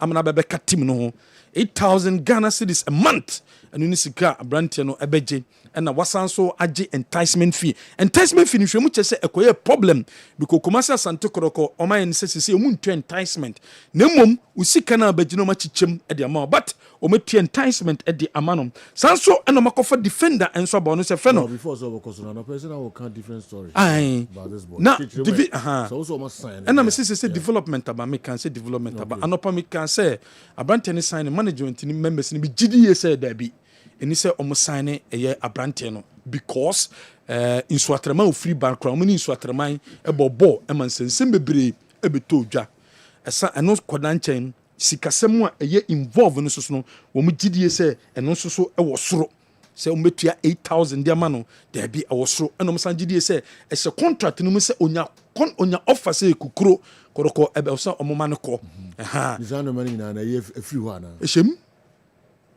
sɛ onya contract ne ya Kotoko bɛma no akɔ yes sɛ yɛma te aseɛ 8,000 nyinaa no sila no ɔma sign no te sɛ deɛ wabɛyɛ Kotoko player nti Kotoko ɛnya 30 players ɛna Hamza Ta ɛkyina onya offer ɔkɔ ɔsɛ onya offer ɛyɛ week yɛ sɛ Kotoko bɛma no kɔ ɛwɔ contract no ɛna Hamza Ta ɔno so na osi na kan ɛde ɛma Bobo Kessben Heart of Lion so yɛ defender ɛno nti ɔno so wasign ɔno so abɛka Kotoko nti sɛ Kotoko nya 30 players ɛna ɔmbɛ use mu for the season nti efiri na ɛkɔ deɛ ɛnya deɛ a ɔmbɛ sign player bi so ɔmbɛ sign deɛ a na sɛ players na bi ɛwɔ hɔ no number na mro 30 ɔmo sɛ 30 check onema yi pa nefa omo ɛwɔ injury list so ɛka number na bro 30 kura check it to the koso ni ensan check ni bio number you still have to do why checks. no once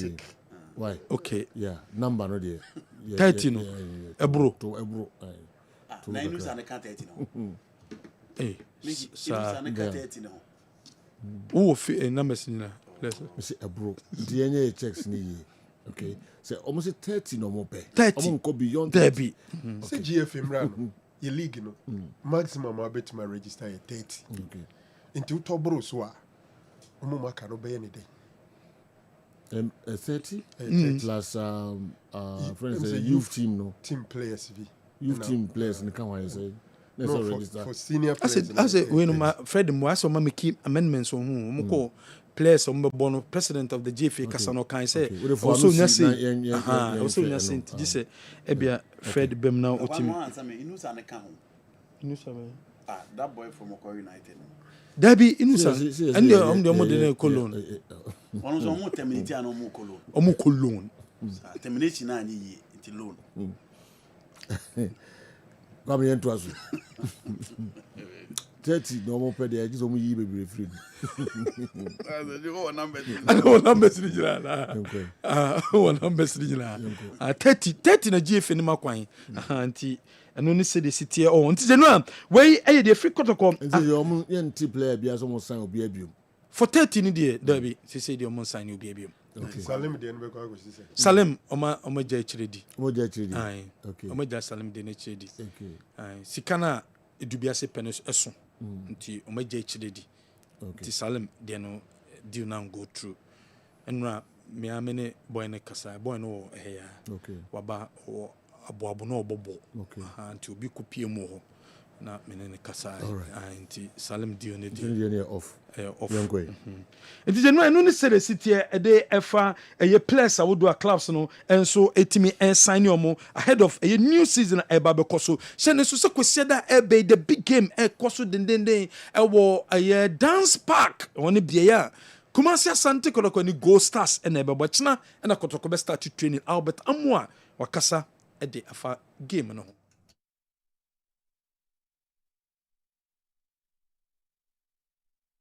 Our past game with them, like, we got a lot of chances. So, yeah, just going to work on our goal scoring so that the chances that we get, we'll just be able to score them.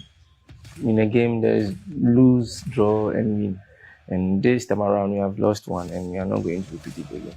We just are going to work hard and, as I was saying, do like some a little bit works on our finishing so that will be, because we are creating chances. It's not like we are not creating. So we are going to work on that and just score them. Say sportsman, this is what you said, oh, I have won this, I have won this, I have won that. So I'll be very happy to also get that trophy. I'll just tell them that this is just the beginning and they should come to support us, and without them we can't. So they should come in their numbers and support us. From our past game with them, like, we got a lot of chances. So. Hey, Albert Amwa ahead of game one at that Kumasi Asante Kotoko ni Go Stars and this same way. Hamza Tano free Accra Lions. I am Heart of Lions. Me say Accra Lions. Oh, okay. Yes, no, he defend our Accra Lions. Okay. About Accra Lions. Then Hamza Ata. Hamza Ata. Yes, one word. Okay. Okay. Hamza Ata. Kremodin. Yes. Hamza Ata. Yes. Oh, Mintibida. Okay. Great. Ntibida. No Accra Lions. On say defender. Top or upper. Okay. Nti the no and when say the city Black Stars Management Committee on Thursday one more ebe meeting ahead of a big game where ebe koso Ghana you 2 World Cup qualifying matches but and untina o share a television so young perform kwakopi ma crash sports them ya crash sports them a year ahead of a year 2 games no omo ebe sia na fe final a year players ye be use omo for that game no metimi e dey ababe tudwa and so has of work management and the technical team a meeting after Kotoko game no one more editor technical team nenim say so for more improvement has team ni ye papa e de amomo mo gidi say ahead of a season e baba boy changes a bit me aba a resource I would do no more a day has of work to make us say management and technical meeting course no one more edutum say masu didi do money one more changes a team aba a team no more at the but on to us and yan sa said be has of work e be the best of results abra season no e be ko na we general yan first stories in this year. Okay. All right, the emphasis here na yanko Dr. Franco Naro eho. Pronunciation is no ebeye Hamzata. And Hamzata ana Hamza ata. Inti Hamzata. Okay, yeah na trintin wa Hamzata. All right. Doc General. Yes. I'm just in free stadium in Seminole. I think sir it was so refreshing seeing some level of renovation at Aircoso a SIPO. I'm hoping say resetting agenda no it been a TSC sports infrastructure na so mo ye dia ye na ye ni ye minim say SIPO park no the major issue has got to do with renovation and maintenance. Some painful issue some innovative ideas no mo make sure say stadium no be ready na say wohwe teams e other area any enei nkrofo support you di omachi a it should even happens at a point in time ebi omu book game bi kra na omo be block some of the stands so that at least baby kakra na omo be kwa kogu na omo limited the number of washroom aye use ye wie adwuma kakra e be ye hono ma limiting ade I'm expecting they look at that one. Accra Sports Stadium is refreshing say all effort koso said the be Black Stars game no e be to me abo honum. Let's hope say a near and painful moments meaning say baba yaran so no some level of work is ongoing. Hopefully Kotoko me the league matches are starting on them. So yeah, urgent painful say they have to go ahead and do it and work fast. Now yeah media no see uncle some fire in actually. Yeah no free honoma. The biayana to borrow the words of Andy circles negu chapters egu. It looks like a queer more faswa a kumi nyina eba beto abano. Some level of enthusiasm eba ho. For Kotoko Medical ka nenso ewo approach no ho. Na madwen ye me say style no mo de ba beto aba no say sa na ebekọ ne dia enkene ni kwan say limited to only the circles leadership. But then komumie muma obibi oye fabu census registered member and contributing, you know, for a certain period of time and you qualify. But this is how I'm paying for go about it. At the early stages of our campaign, no, na kotoko for na wentri ne niema bibiri koso, but as it stands now, it's a above form kakra omo campaign no very smooth. House of folk for ade adebi shomu constitution me wumu dada. Na me I support it 100%. Say so person obey your opinion with that House of folk supporters are no. The club is Accra House of folk. Into so we are Accra based. Na Accra based no nyesa wote okeke. O join the chapter ewa Accra. So to be able to become the chairman of National Chapters Committee, as I say, we are Accra based. And I think that this is a common global practice. A bad day by one say, Openia or that Barcelona supporters in no onti Barcelona. And now on dom kue Barcelona or Manchester not in Manchester, Chelsea not in London. So going forward, most of a year or more articles are near my home constitution. They deserve or they need to do some level of constitutional review. Said the beya ebe catch up to speed with current trends. Mamin fe no ensi honum na mingram kakra enso wo century cap no general I think that idea mpenyefo idea minim kra last year moye ema eni ayesuma set ne ayimoko kokobai and report on modibai na is so massive. I think that Dr. Century in mpenyefo they've done something positive. It's a pre-season tournament. Now, Ukwa was several types of those tournaments. This is an invitational tournament. And it looks like Omo Samra Boy and Impata Mediama is in there, Baseke is in there, and then Samates and Ankasa Ohonum. And Omo inviting nations and other teams in Akokahu. It looks positive. I'm hoping say be a very good platform. Because you have 8 teams are a chance to play in the Gaka top 4. So this is another opportunity for 6 other teams to also get the opportunity against themselves. Now, the best out of the preseason. Everything points to the fact say teams are preparing very well. And rather me didn't come up. Oh, Karela. Now, General Osha Boa Karela and so this season. Now, no, Andy, I would say Mickey Bebo, honorable Karela owner. Brown in the players in the Kasa and the effort they are making. Haruna Idrisi, thank you. And I'm told, sir, and Neumakofa, a player from Cameroon, another one from Senegal, and another one from Cote d'Ivoire. And hopefully on Thursday, Karela Bebo a friendly against a Burkinabe side that is preparing to go to Africa. And who players are Karela, Asania. They are not one of the teams that come home, but I think that they are also preparing very well, and it makes it good. Anticipating, say, Sika Bagana League, a league na ebe starting, things will be better. My main fa Asante Koto concern somebody omu play and komudie no kakra entwaso. And somebody do baby ana ɛyɛ ayɛ ahomte na ne ka no nso ɛyɛ ayɛ den kakra ɔmo atɔ aduru level sɛ ɔmo gye di sɛ some positions nea ɔmo tɔɔ no nyɛ ɛyɛ sɛ ɔmo nya foforɔ bɛka ho saa na ɛteɛ deɛ adeɛ atɔ foforɔ no yɛnya bi kwan na yɛmfa foforɔ mmɛhyɛ mu na Mamimfa Mr. J.K. Arthur, the message FM quickly because okay, across sports stadium asem nafi yanko asante ko asema ushase no eso. I'm called J.K. Arthur, a retired civil servant of the Department of Parks and Gardens, and this is my first time participating in your program. I want you to show up, show the Can 2000 when Ghana hosted it. I was in charge of the Babayara Stadium. Look at the way we mowed the grass. Now, because of politics, they've given it to someone called Green Grass Technology. And who is he?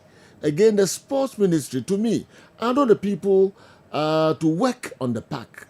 They have to allow Parks and Gardens to do the work. Thank you. J.K. Arthur, retired civil servant, or Parks and Gardens. Was it 2000? Babayara Stadium, pitch, on the nations. Wow. Yes. You see, Can 2000. No, me catch you be say first in Ghana be boboa. Park in home comedy and cut discussion. Nobody cares about the park because it's something we are too much assured. Say by default it's available. Yeah. Mejitum say at a point in time na CAF any FIFA. Or inspection teams say chromo faso say page standard ne requirements of standards no na route be break say need. But on the surface itself, it has never been a discussion. Say Ghana be boboa. Ye players are here from why na am friend no why na see a friend who is playing well. But then na enkomodie no do na yensinsan no. We are looking at the grass, the pitch, the dressing room, the scoreboard, the dugout, and also the bench. Instead of players, the coaches, and what not, even opponents, we are not getting these discussions. And I agree with him partly, say it is also due to some individual selfish interest. The park and gardens are Senka General Yabai Edway. I used to say, or more the requisite knowledge and the requisite experience. So mutumi EDS are near Maui. Simple, it seemed to be all field of our lives. You upgrade him dear, you swear the any become. And today na ye na ya equip your mamu mutuma yes edwawi ediamai. Eko wiase no na ebi ediama private person. Private person no ebedru baby onu so complaining. Se sika ne kono ho a obi nya bia obi ntumi nkyere. Se de man na easy se obi betuma nya bi wa kyere a untumi nkyere. Why is it so lucrative for people to award contract to certain people? Ono anso ni di nkoma a ono nso so make green grass for mpanyimfo. Omo nso wo omo concerns, yet they are almost always there. General, we hoping say it will get to where we are all looking forward to say ebewo. My last one, dear no ye kotokofone dear no. You see, on Sunday, Asante Kotoko has a game against BBN Gold Stars. Coincidentally, that game is happening on the 90th birthday of Kumasi Asante Kotoko, which means that is 31st August 2025. So it means that Kotoko would then be 90 years on that day. And I'm sure many Kotoko supporters be expecting to say on their birthday they become the super champions in the country. Because champion of champions, the OG FA Cup and the OG League, Omunko Bonnier had the real champion in Ghana. But who share the three performances at Kotoko Edema the supporters in the GACA top 4? Menoka say they are on break. I think they will resume on Wednesday. Then maybe Thursday, Friday, they train twice and go. Ebia coach, psychologically he thinks the players are down, they deserve some rest, and then reflect. Now Omaba back refreshed. No Marco Boy Tia BB any Gold Stars. But I think say the date na game next any the trophy na at stake, any near my it adds more pressure to Kumasi Asante Kotoko. And that's where the technical bench has a lot of work to do in terms of psyching them up for the game. Trust to me, Baby any Gold Stars, from Paul Manson and Imran has done a lot of work. And Utia Kwesiedua, it seems they plan for basically what they do. So be analyzing that game. Obviously, Gold Stars are the favorite in that game. General Mamemfa Menkomono is here. Na minyade akamebo. Okay. Mr. Champon. Yes, sir. Oh, sorry, just a small one. Okay. You see, on the issue of Walid Neema Fuseni, say Kotoko say yes, Kotoko assign according to Mickey. The Shemsi unya contract a beer debut benyebia no bitumako. You see, a normal practice if there is a buyout clause.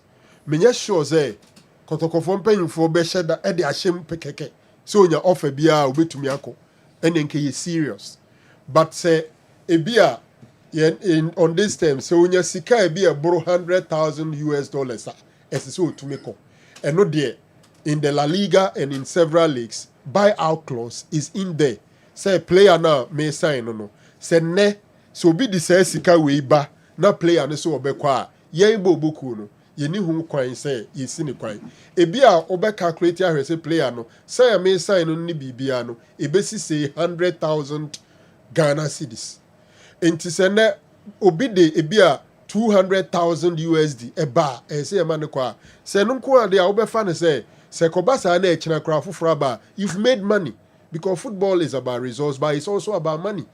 So for me, if there is a figure quoted say if obi de offer banner offer no eduru say ana ebro sa dia ye need to me say ebesi ukwan opeso kwa ema ukwa it's not something that is bad. Ah well. All right, before some coach you mami nkofa Dr. Amuzu nkratoka kra Emra na fi Gentleman Dental Clinic nkratoka krebi na yefa local source na kana ntwanso.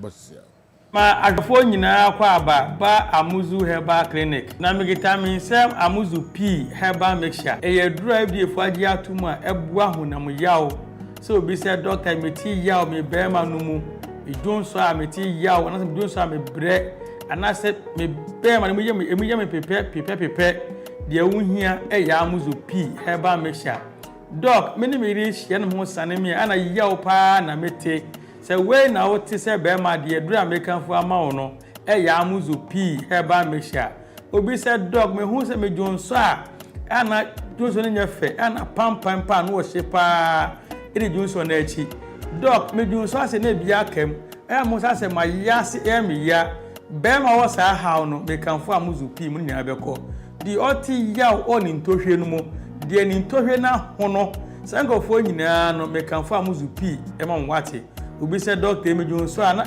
emu apai we nam sen obi se doc me jonso ani nsuo kwa totoro efremu ba ena obi se doctor me koja na so se me chemu a obo se ka frɛ na nsuo man efreba no ba de awuhia ya Amuzu P Herbal Mixture oba so a otiemi a obuni se wi a echire no pampan ko na eka ko na eba mekanfo Amuzu P ma wate oba so odepo how white how nsuo basa egu wase ne pa yie pampan ya no wo shepa wase oba odun so oti yawe wadro ya Amuzu P Herbal Mixture oba ebu nkeka ye na che mamno kasika fi o na himfie bia na abie ni kuru na no ekọ ho a pampan ya ohu no nyapan ketua amasabi ni confidence no kwa na ekọ form oba bi otiemi a otimi buninsa in bleeding obo sa within 2 months do buninsa mprenu onya kekaya na ya osa pa Amuzu P nu masa nyina ejai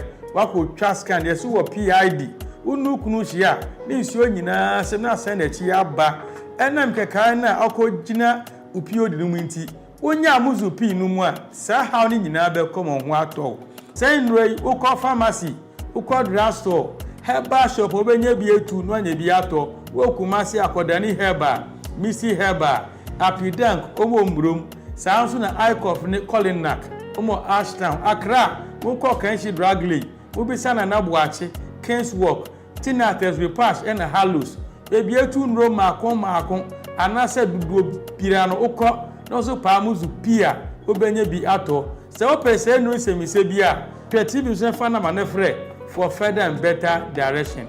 Amuzu P Herbal Mixture, Maudi Hiochalo, with a Hefuas.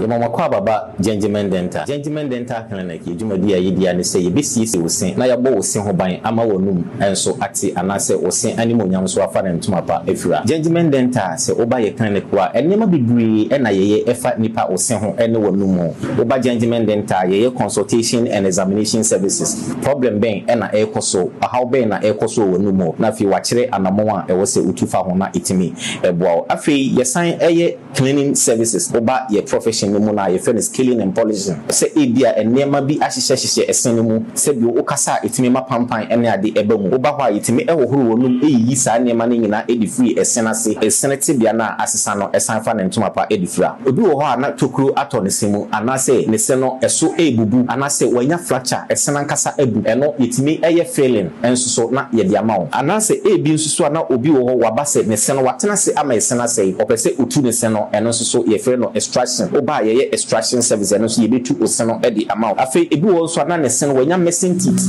ye woni si no ahodo bebree ye frɛ bibi se dentures no ye de utimi ehye na watimi asan ayi wa mu utimi yi na wasan ahye eno ne frɛ ne dentures no oba Gentleman Dental ye ni nyina bi wo afei ye wo fix one no anase a ye ta frɛ no permanent one no eno nso so ye si a untimi entu bi eno ene ye frɛ no PFM bridge anase PFM crowns eno ni nyina no oba Gentleman Dental ye ni nyina bi ewo ho afei nso so ye obi se braces ne se oseno kwan de dem anase emu atetete bebree eno no oba yetimi ehye braces no within some period na oseno asan akurusu kama na ma oseno atimi ayeden anya ahoden afei obi pese oye teeth whitening o pese odi don hwere bakope eye oseno fitafita te se de o ne bi so da oba Gentleman Dental ye beye oseno fitafita e de ama a how bia eni ho abefo kwan so na ye de ebeye e de ama afei obi pese o share ne sin gold silver oba Gentleman Dental ni nyina ye Gentleman Dental Clinic ye chia kwan enye yira kwan kura ye wo Koforidua Central Police Station enchen wa babia market no ewo no ufri abron sign na new story building na okọ Central Police Station no Gentleman Dental branch ba ko ewo ho na udru enkran so aye wo nungwa usi nungwa main lorry station hokra na ofra nurse ba ko bra be fa anase station na chi Authority Street ne so Gentleman Dental branch ba ko ho na Atomic Down do me kwa benya runabout no so ho Gentleman Dental branch no ba ko so ewo ho na udru takwade pipe ano traffic light na ewo pipe ano ho no obefa kwan na ekota disco junction obepa junction no kakra ko wani obo se OGN bank no ewo ho ye ne OGN bank na ne wo the same premises na kachiman so ye wo magazine market kwan no so ho a onsa nifa so ho a Gentleman Dental branch ba ko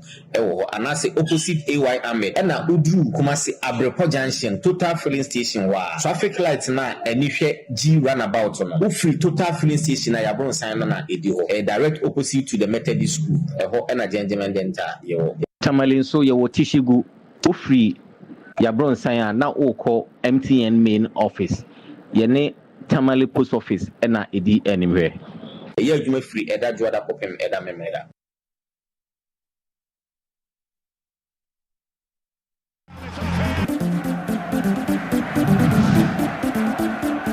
okay right na yemetua afisem no so Mr. Jampo mamimra ho na okay so article 71B Article 71B of the GFA Premier League regulations updated. As stated, I say each club shall register not more than 40 players for each season, provided that at least 10 of these players must be of age 17 years or below. Okay. I clarify, baby. Yeah. It means saying in ton 30. Because even though there's an allowance, or I could do a move from 30 to 40, but at least 10 of those players, must be players age 17 or below. But what must say? 17 or below. And a further caveat, so they say, in each Premier League match, club yabobono, I say unya team let's unya 4 players from under 19. 4 players from under 19. And it tells you with this 40, so we 10 over here under 17 now. At least, by 5 or 6 be when some age you can say more than 19. And all those 19, 2 must participate in league match now, Bubono. I'm wondering, sir, if the clubs have read because a requirement near to be Rubena, a requirement to must be guided by this. And it brings us back to the point that you try to establish. Say, nay, now, Fena Kotokofin says, me, we call a man quite as a place in Babu 30. Not just they didn't plan or they didn't read, we don't know more talk. You ultimately say, one Johnson, and one now, place in 32 as the name Mickey Cano.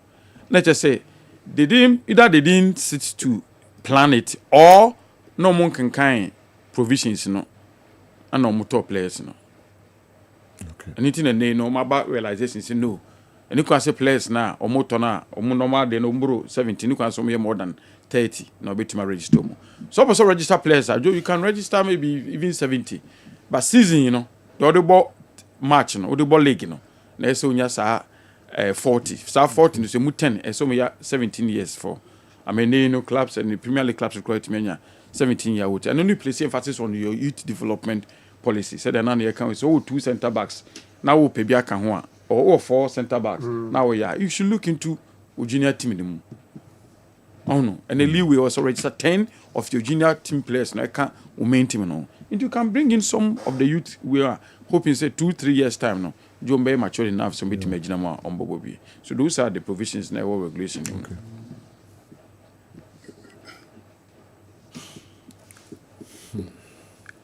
Okay. Details kakra a woman with the GFA president visit to see at the COP Lydia Donko, and Lydia and Kansas they make a can Lydia Donko, and they say the Ghana police is now going to participate. Normal bia ye didi won komo in league especially say na ya expecting referees no performance USS are optimal no we dey ekokobo na ye yi asutire ama referees and club executives almost fair play referees for no me negotiation no the police CID and other security agencies will be participating into meet me as an obi na muni pon na nkomo obedi ni no manoma nyina no you so you careful and they expect you referees with what according to omo monitor gakato for no omo see referees no modern ball na nya bad sa na omo modern ball osro into referees no if indeed so omo person you do omo no mu di ni omo betimi adi into no all that part of so omo hia so betimi adi ni no if is making effort so be provide sa we no the referees should be also up and doing na jo mutimi NDA games internet games no entimi enye kama chirem ho yi kakra ma me so mu din koma na so mu ye hwan bi o me careful yes security and in ebe ninam system ni mu I see yes the whatever you say referee betima could match na be a genuine mistake no why but the okodi a and we anyway you din komo a na negotiate amudi ano ne hwan ni nyina no nkofo around you might not know nipa ojina ho na nipa krona on a business okay no sere dem no kuta ne phone no yes we see man no know nipa krona ni din komo or sister ni let me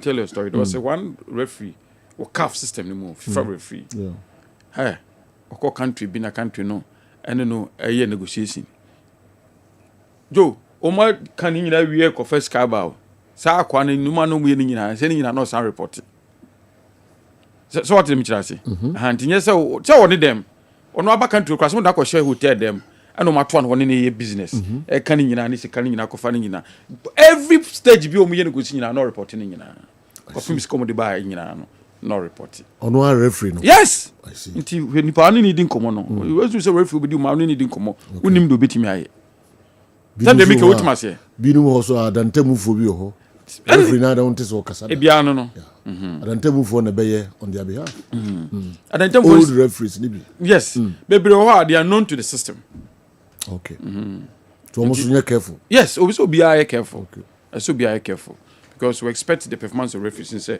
a team through this season echo but the normal GFA they are to bomb say one day come be chiba kwa mai yeah really be see yes na sanchi bibre amai ye ndai also All of them were sacked. But answer all of them were sacked. I feel got more this capa. Yeah, so drone this referee or appointment. Drone. Yeah. Na pampem ne hu ba bia go.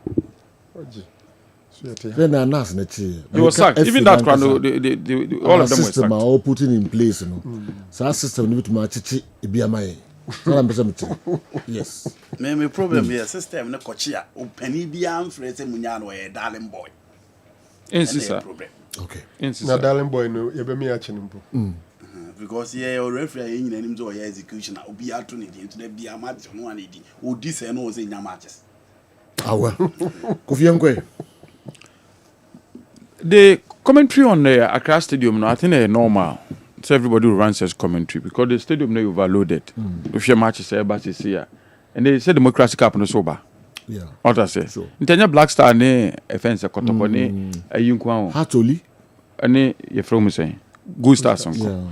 Democracy cap, I'm sure so no mu push so mbobo sa democracy cap. You hear baby cap ni fiba if parliament speaker of parliament. Never minim say no so me ticket decision said the ga cut off no and move it from the Accra Stadium no da cover because Accra Stadium no the conversation was until the Black Stars game they won't allow any game there. It's where democracy cap yo and minim date never democracy cap date never. Democracy cap. If Mickey all right. One picky in my fly and my date. 5th September. Okay. 5th September there. Say weekend we next weekend. It's Black Star March 4th September. Away. The Baboni 8th September. Never babo. Miss me the minimum na making. But away University of Ghana, yes. I've told you that the conversation is that until the Black Stars game, no game goes to the Accra Sports Stadium. The Accra Stadium, Joe. No, baby, I didn't free ban. Parliament organized at the yeah, man, mono Accra Sports Stadium. The stadium is overloaded. The bus are affected pitch, you know. And I'm hoping say manage, especially so the Frank can before the Black Stars but no we na se betia guma even if we na tegum no Joe pitch no grass no living fence living object living thing the be say the pansa down abasa anya the bia na se bo match na ho pre say yesterday I went to the Kumasi Sports Stadium and I think I was impressed with adwuma no my no Joe grass na basro pa green yesterday I visited the Kumasi Stadium just to have a look. And I think say they are working. Na me ka say omo ye say adwuma we ya nke ma amegina ba bia gina ya ene kotoko hunu so mkobo wa Accra na so mbo Kumasi Stadium. Say tamane ye ball league ya league ben ndi na say adwuma ya ekoso say ekoso the bia. Ndi ka tena o twen ma edu san sana say bia me ani abre akoso. But I love the improvement of work. They are even working on the dugout no. Technical bench ni na omo ye hu adwuma. I think that omo putting effort say international matches between my work Kumasi Stadium. Na so mo ye dugout ni na technical bench no omo ye hu adwuma. Frank is spoken about this in shake up dada. And me nka bebre but Joe the significance of this is a will be serious. So what I just say anya hwi no the team no or confirmed off-season matches obobo. But I want to make sure. So anya bibia no say samates ankobo match bia pre-season bia kwa omunum say saka up no kwane de omobo saka up na season na start.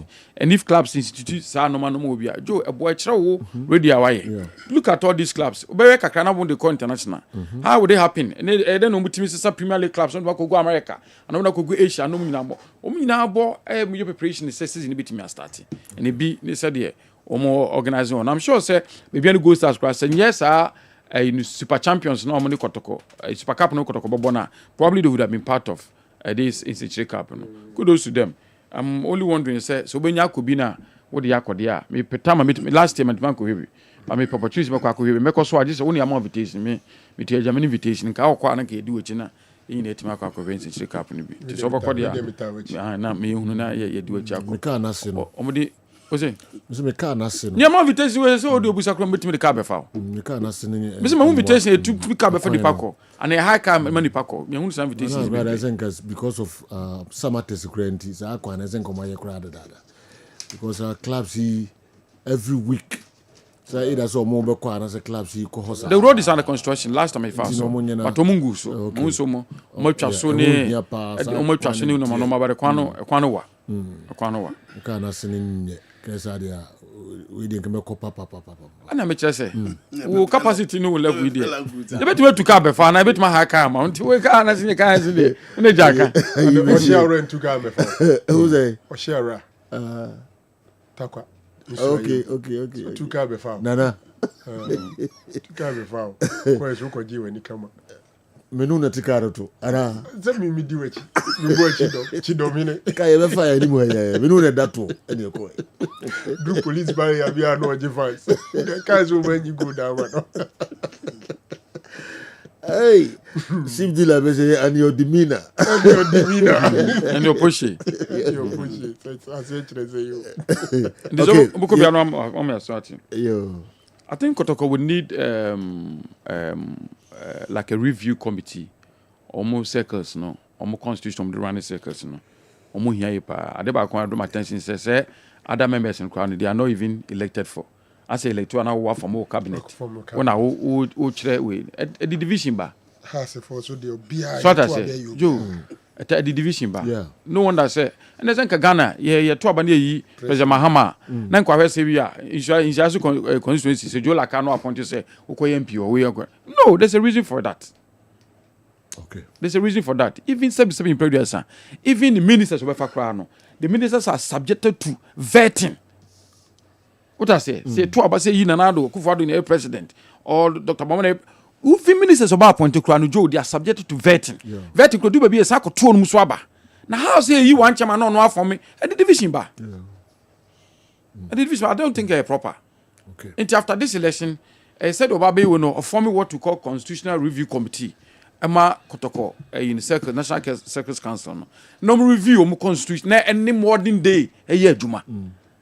What I say, forming modern day trends of say proper election. Being say look at back and forth how they had to struggle to allow for omumu contributed to club or no every man to crash on no mu cry momu to aba. No be our so say my baby crash stadium no and to aba.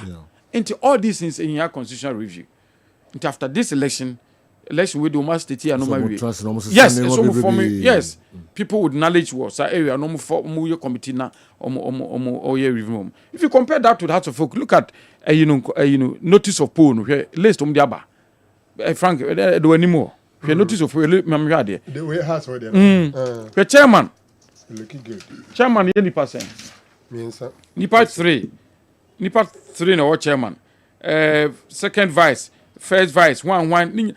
The listening in about so kwa no nim okoto aba no say fair grounds no nipa kono e de was our position no because okojina na to no so aba so person ne ato so aba but say if I'm elected as the national secretary chairman na me regional chairman bias me fan come cabinet ho the impendence am come cabinet ho na say team ni ko boss match was our regional what do you expect from our regional council ne chairman ne crofo no mo o effort be saying so I think say be an so be a sa national secretary council so called merit say I told Swaba kudru. Okay. Pages mumpe a can 2000 baba yara pitch no e mame so mbenya mame a ka mani beje ho pa mumpe mame so mun saka mma yenhwe na papa no o say I'll be very happy if you can show the can 2000 pitch to our viewers. It was only Baba Yara Stadium. Is it that we could mow the parking lines? All right. Accra in Nigeria couldn't. I won the national best worker. Again, the problem is that the parks and gardens will not give 10%. That's why they will not be giving the jobs. Okay. Okay, retire no phobia on the age no crane no catch. So Mr. JK Asa. We look confirm say they were just a choice. Yeah. And then you say you mojuma no. Parks and gardens no.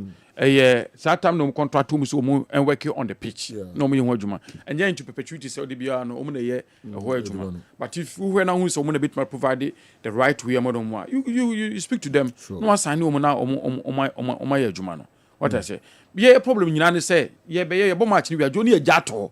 We don't attend to ye also. Okay. Yesterday pitch is a green number there, but I still saw foreign materials, foreign plants. Okay. Oh no, other species of grass, nina from a man look nice. So but say be almost at home say can we sing a fool hard you to. No if you are near to. nti sɛ spread it and frafra you know grass na kasa na ɛwɔ stadium mo no okay so no there be me say can 2000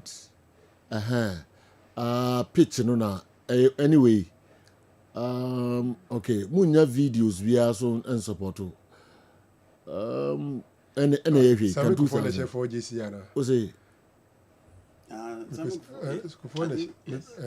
but some use players in the say okay. Can 2000 but whatever the case, 2000 kwa High Kumasi Stadium. Yeah, High Kumasi. Kumasi Stadium. You look at the pitch. Yeah. It looks very nice. Yes. Okay. It looks Mumpe other pictures. Munya videos kura ka video. Mama mpremo mumbo mo de na munya mama ansa na pedemo. All right. Ikotoko zoma top players o. I'm just saying. C'est Fabi one team wo Togo na betono. The level of one no. You know, Parks and Garden, you know. Mr. Jekiata. Me here in the contact. Okay. Who is this stadium? All right. Club will never be so here. Because all your park. Club will never be so here no. Also, occur time. But still, you can offer some level. Debbie, will be so here no. South interest. Okay. My pen number na me fama. Why? All right. Go via to aso. But we now be 2 minutes. My compile protocol list of players. If you like, I can even add their age. Okay. Now, boy, your discussion. All right. Just here no compile. And I'm because that na me we. Brian ye. Yeah, to aso. Almost say Fabi team bi Togo say protocol player. Level ni here. Ndo my prepared to negotiate say player no call there and. That's onya dia na. I don't know. Almost center backs 5. Sifani count 5. Last season about number of matches. Then after so day. So last you know you're liable. Yeah, he played. So why are you selling to Togo? Togo? He played ahead of Ariansu before coach. About number of matches. No, Togo team. Zakaria Fuseni Beka. Into Omaya 5. The boy feel that the Ekeka Kone de. Omanu Mobi. Into your call mo say ohun so nya bi mo nto munya no nko. It's the responsibility of the coach and the team to convince to tell him say you can. So ono na economic for allowance into ono so obeko no onya ko ye kra no makoto fofra be sha na deal no so obeko no club no mfa offer no mai omunya nton no. Now they brought another person so wenya nkwa 6 center backs. Okay. Enti page na omonsa ka Ghana South Africa can 2000 mokai asiabonga no vete go bi obo baba era no enti simonya mo me speech no se necessity na Mr. Asa sima ho kan ko fi ento aso no can 2000 can say siabonga no vete can 2000 yes semi final baba yara quarter final any year 2018 yes, then yes. Different. Where can 2000? Yes, we are pitching no. We na Mr. on the pitching so no. This is the pitch. Yes, a picture no banner no. Yeah, that picture was yes. Can 2000 any every.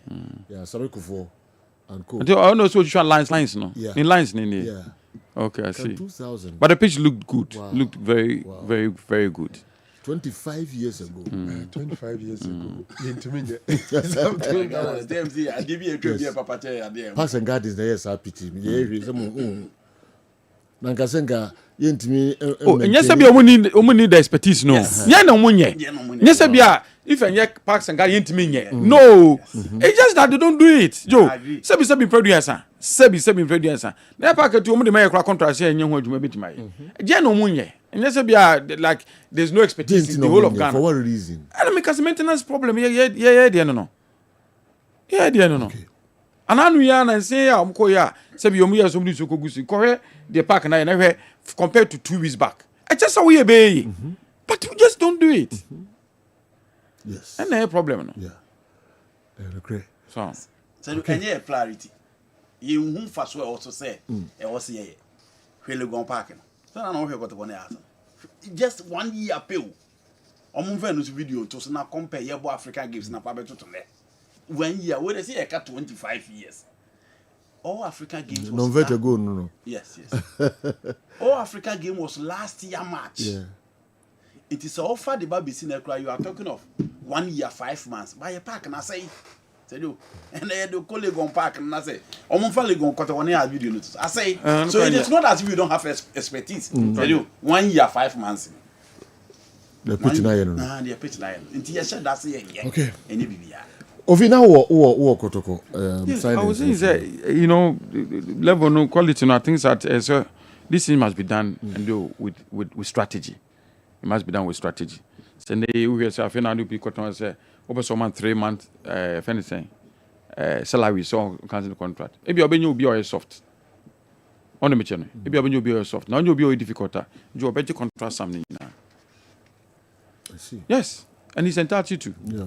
Because if you time I sign no, if you anka one sign anko benya another club or bobo baby, and they also onkwe or go to what extent when you another club or kwa join and answer one. Into unyo bia 1 week near closing window. Yeah, just onyo bia or your stuff no better as I said man musomi and secretary no nanoko. Unyo bia na near dia of so or the Mrane Chua and the law is on his side. I'm not a favor player no. This is obeti contract something na. All right. So, the performance clause him. Friendly match obedo the that's why. The performance clause now what do you need to actualize that? Performance clause this season what about how many matches? And I move there no boy one year there. And I until whenever then performance who's obi na kasa? How? I okako ko. Okay, say nipa ko kan say we dey me mo ndi. There is a performance clause in the contract. It is a one perform here. Yetimi twa contract. This guy has played 58 It's minutes. Season grand started. Season started. Into on what basis? And I division so. Training grounds. What can say? Is that you are thinking? On perform training ground. Tell you, man. The performance contract, the training ground as well. Oh, Frank, any person okay? That is the argument. That's all. Srintin na mami bi that's and then money anybody. Then when no credit.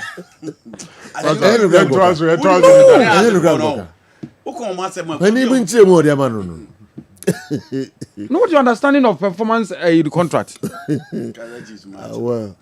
About no don't go up na performance no kwando jo we people are not even understanding it too. Season ya boy you know ubo season no players no match there no ya available so no ya no available now one select na how do you use you say as performance we say most and cry favor players nimpo so we na more certain number of matches within the year na season and there no you so bet cancel contract so but you don't sign a player after 1 month so we na go say performance you how what is the understanding of that maybe this our clause no I'll be interested to read the clause oh no but these things are a bit serious. It is a plan so when your team anko there obet make claim ne remuneration na or that share contract me na obet make claim and the law will back him. Madam ho kakraba eba na afi ya ba beto aso de mamu also no serious club will sack Dr. Ogum and appoint Zito. He has never been convincing since he came. Inshallah performance in Kwa. A team that can't play 5 passes. What they know is hit from the back and run. Okay. Okay.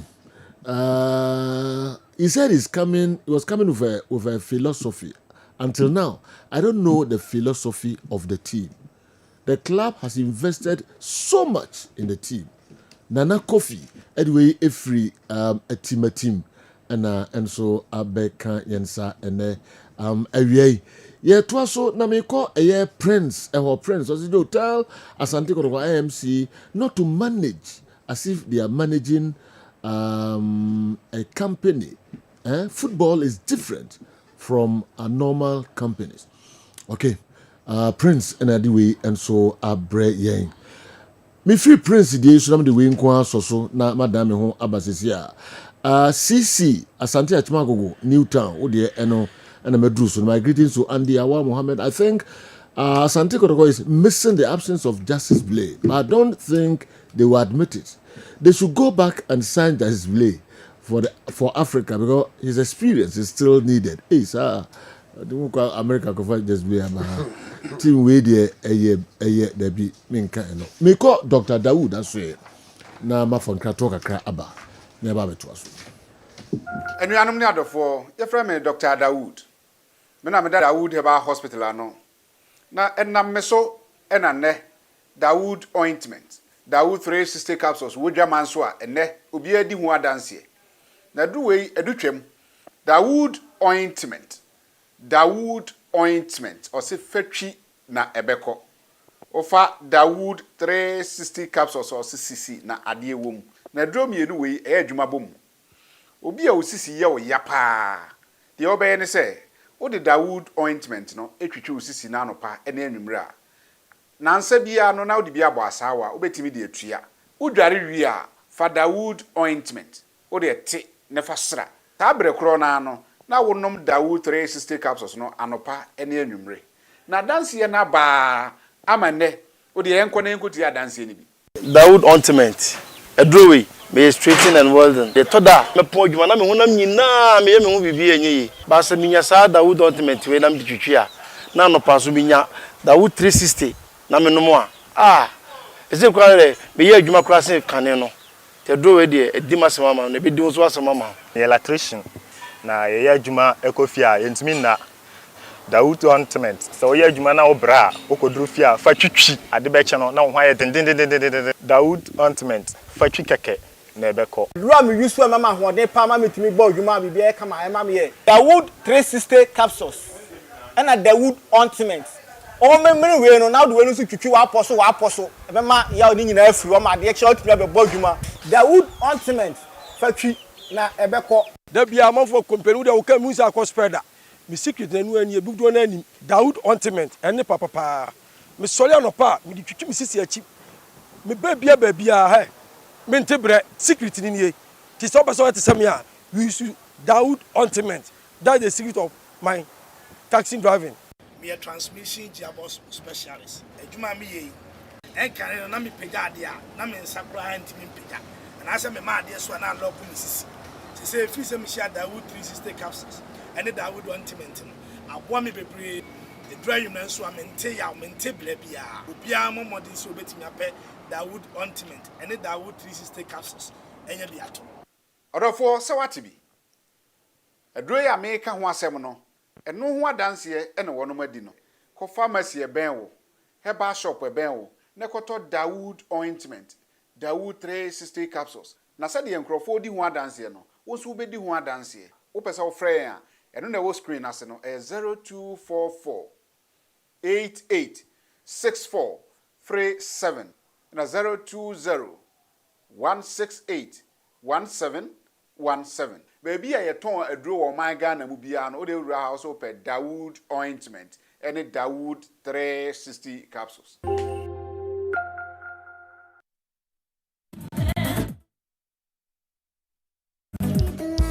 The movie bia kwa Patrick Natural Health aya wo Ashtown embuom kageti ya hono abebi MTN office kasendo woto so me kwani da bunkum a ekwan ketua bi na pa akosoro one way na aka fi MTN office na ifie baako mienu yetoso miensa sa fie no am na yewo bibia akire wadwene na pesa wo fe na na no edi nkoma numbers we and the screen so na betimi afa 0243 423471 0243 423471 and 02081623551 02081623551 numbers in ofa ya we bi e hawo na community mu a ofa ye be frɛ and say only able to akasa na ya ma omu mu enne ye kasa fa yare a the friend arthritis no we have 100 type of arthritis but two pen are common in Africa rheumatoid arthritis or also arthritis A2 asayare we ubo ho baby a kasa ne kasa bi asia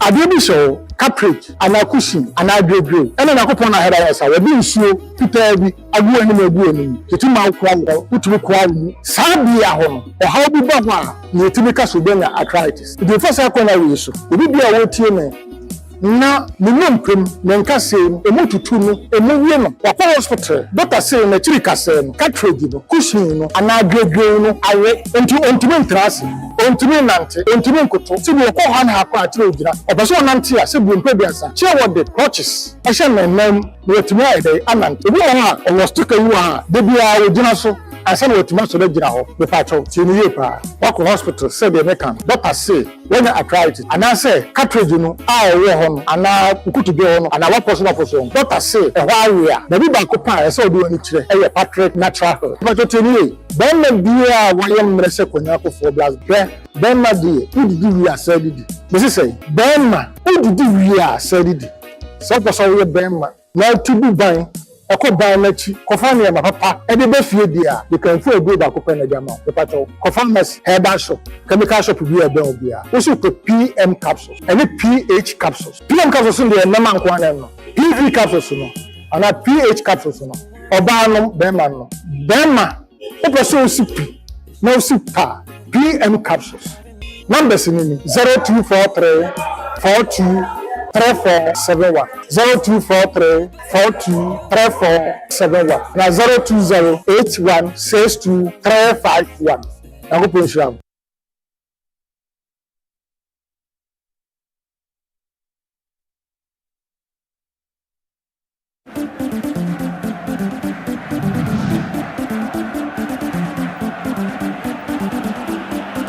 Sense factory direct promo no koso eni ti hyene so na fo ni che high sense wo mo asoye fo ni che high sense yasoye na factory direct promo no wonsa enka nyama ne bi bomoden na ko high sense for asoye na factory direct promo no wo mo emboa na general factory direct promo no enu nie wo mo se sabre nyema bi opa bia ne bi wo masoye opa television ato opa eye rice cooker opa blender open washing machine, open deep freezer, open normal fridge, AC, and a pebiata. Nina no high sense ewobi. Na high sense insishe no enye. Wamo shishe ne chesem. Wey a factory direct promo. Wamo nyamano amatetu so dada.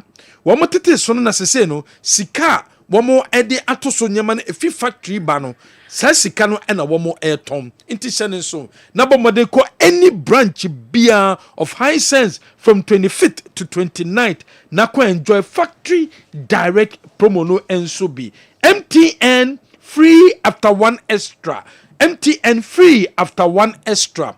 Wamo ba mo akasa MTN ba mo akasa bebre. Abrasi kakitwa bi na betua. MTN say ye maw eye ebre kasa 10 minutes your first minute ne pe ene betew. We enshisha MTN dia ba. O first minute pe ena betua airtime. Dia ke bianum untua airtime ewo so. Enu ti sene so na enjoy bi.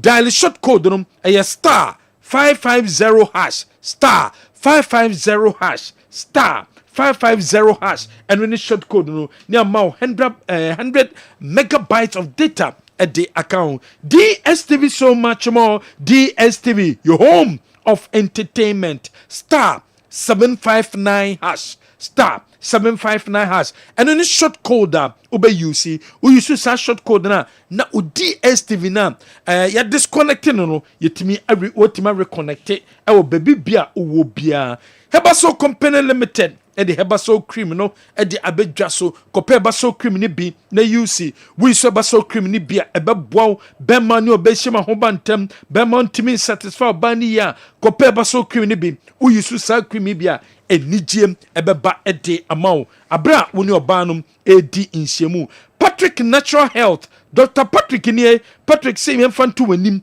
say yare bia ha obia ti se kokom UTI syphilis stroke we ye bema empono opawo for woni che Dr. Patrick e wo murom Ashtown the number is 0243 423 471 Iconic Star Ventures Sabre upe 3D design a design o kitchen o anase wardrobes awodo e wo fie wa eye Iconic Star Ventures in a beboa number 2 sana mono e de amount your number is 0544 6460 4448 054 460 4488 offer number we so ye bejo so na ya boa general ye mfensia. Okay. Nafe yemra quickly mreno eko ye papa Andy Kem be minute or two nafe yanko etifo na ose Zamango list now said you obi send a message or say there was no serious team that will sack Ogum and bring Izito. Yeah, I disagree with the person. Okay, you know I disagree.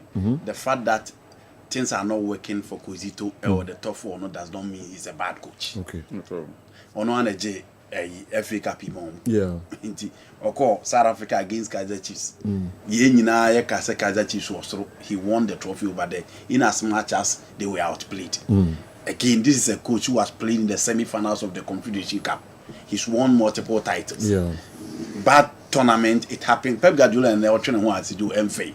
It doesn't make him a bad coach.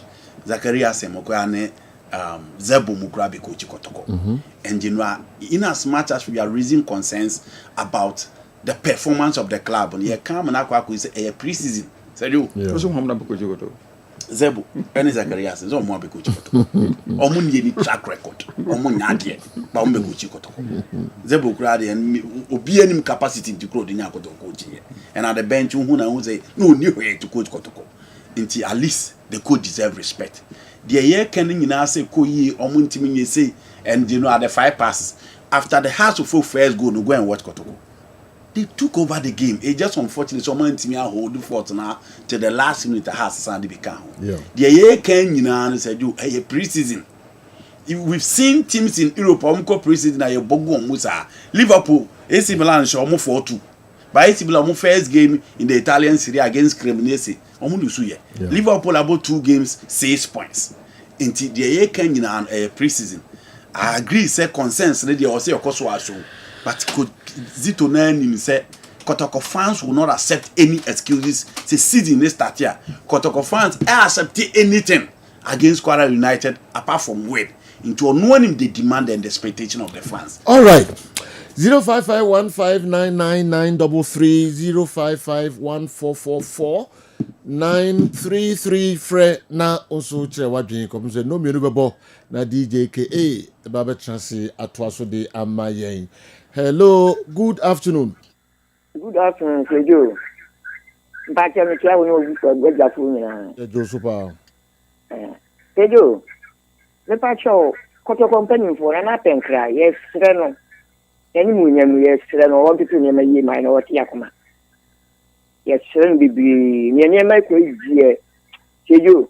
Enye chekoto ku game pa na wo fi. Sejo yes no. Okay. One make you point no fufro and so Emra na okay. Hello, good afternoon. Afternoon, Sejo. Michio na phone. Obia Joso. Ipacho coach Karim Zito oba I first why na what did you know the GMT Africa no want to be yashi and metin so mba na mo jam ko asisia. Okay, so adwin kire enso no mami fa kranka ho na yetimi apege mu no mienu. Hello, good afternoon.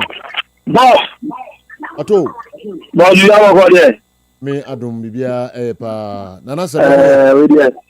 Nana se bo ti adom nana se be ho ye pa. Enyame ase. Nana se be ho ye otia, odo otia o. Na jo ami cha doctor mo. Ene ha supported me na. Ze jo be there. Bidi do man na me bona baso because so we adwuma o ye o ha support na. Team no be friend enye. But this time around no we boys never. It tells you say or the nyeme ogu akwam o ye adwuma. Enti say you want to kwa share na nse pa o. As you tell me, you are the show me, say, could you say, bam, lose you know, or that you are common to you, make trophy and declare me. But I think I'm going to go back say a time way probably. That you go to Africa. African, the bed, you never share Africa, come on. Say, could you say, bam. Okay, Patu, and so I don't know. All right, Maminko, next caller. Hello, good afternoon. Afternoon, Sejo. Bajawana Bay. If I don't see any Timboma. Timboma, you. Sejo, let's record a couple of water. Yenya Botreka. There, the bigger club here to be signed. The house and let him be part of me. That all much was and transform. How to go in detail. And you go have to be saying, if you go to the one you go on with Yasana. Oh, now that bread. The woman you money in the tomorrow, then you some as a home. Send a nothing because now you know that the enough for the money problem. We have support I was to win 2 man, who won't buy a credit of one and Now with one out of problem was something. But you're paying for the Okay. So I'll make you a point. You record the next one. A bit the chatwana. Na mefa mienu bi aka ho ansa na ya pega mu birthdays kakra ye. Hello, good afternoon. Hello. Yes, sir, good afternoon. Pacho, good afternoon. Yo. Nothing you. Pacho, what you call problem near.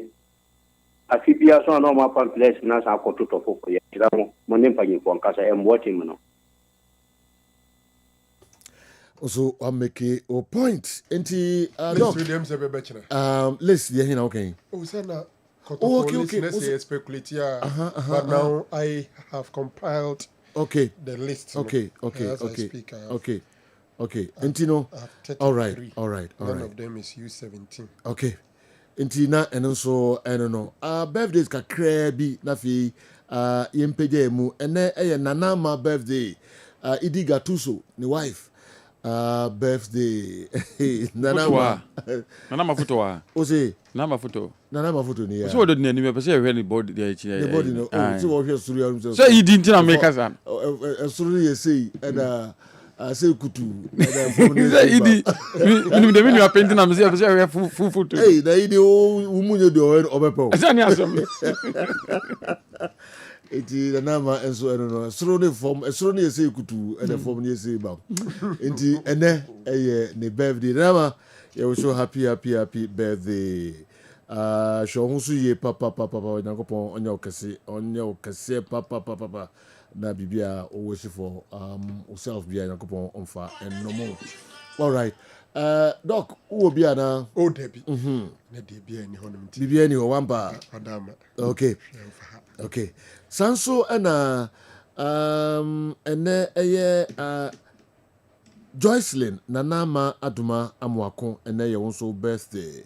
Ma ye wonso happy birthday. Joycelyn Nana Ama Aduma Amwako.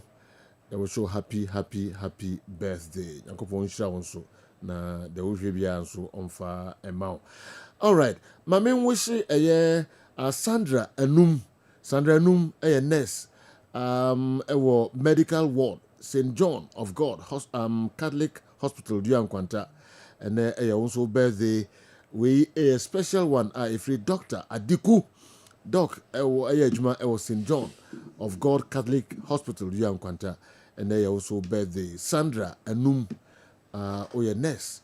Wow, nti oye nurse so hospital na Dr. Adiku so is a na okay. Then opposite can.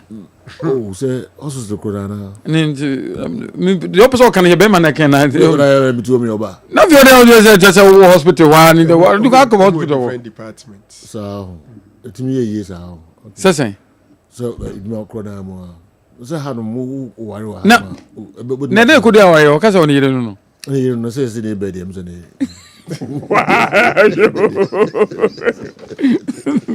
Is that even come back to? So wish my wife see. Oh sir. Okay. Mama Sanka birthday in you. Please, today is my wife's birthday. And yeah. Wish her for me. She's Sandra Anum, a nurse at the medical ward, St. John of God Catholic Hospital, Duan Kwanta. And a free doctor Edward Adiku, St. John of God Catholic Hospital. Okay.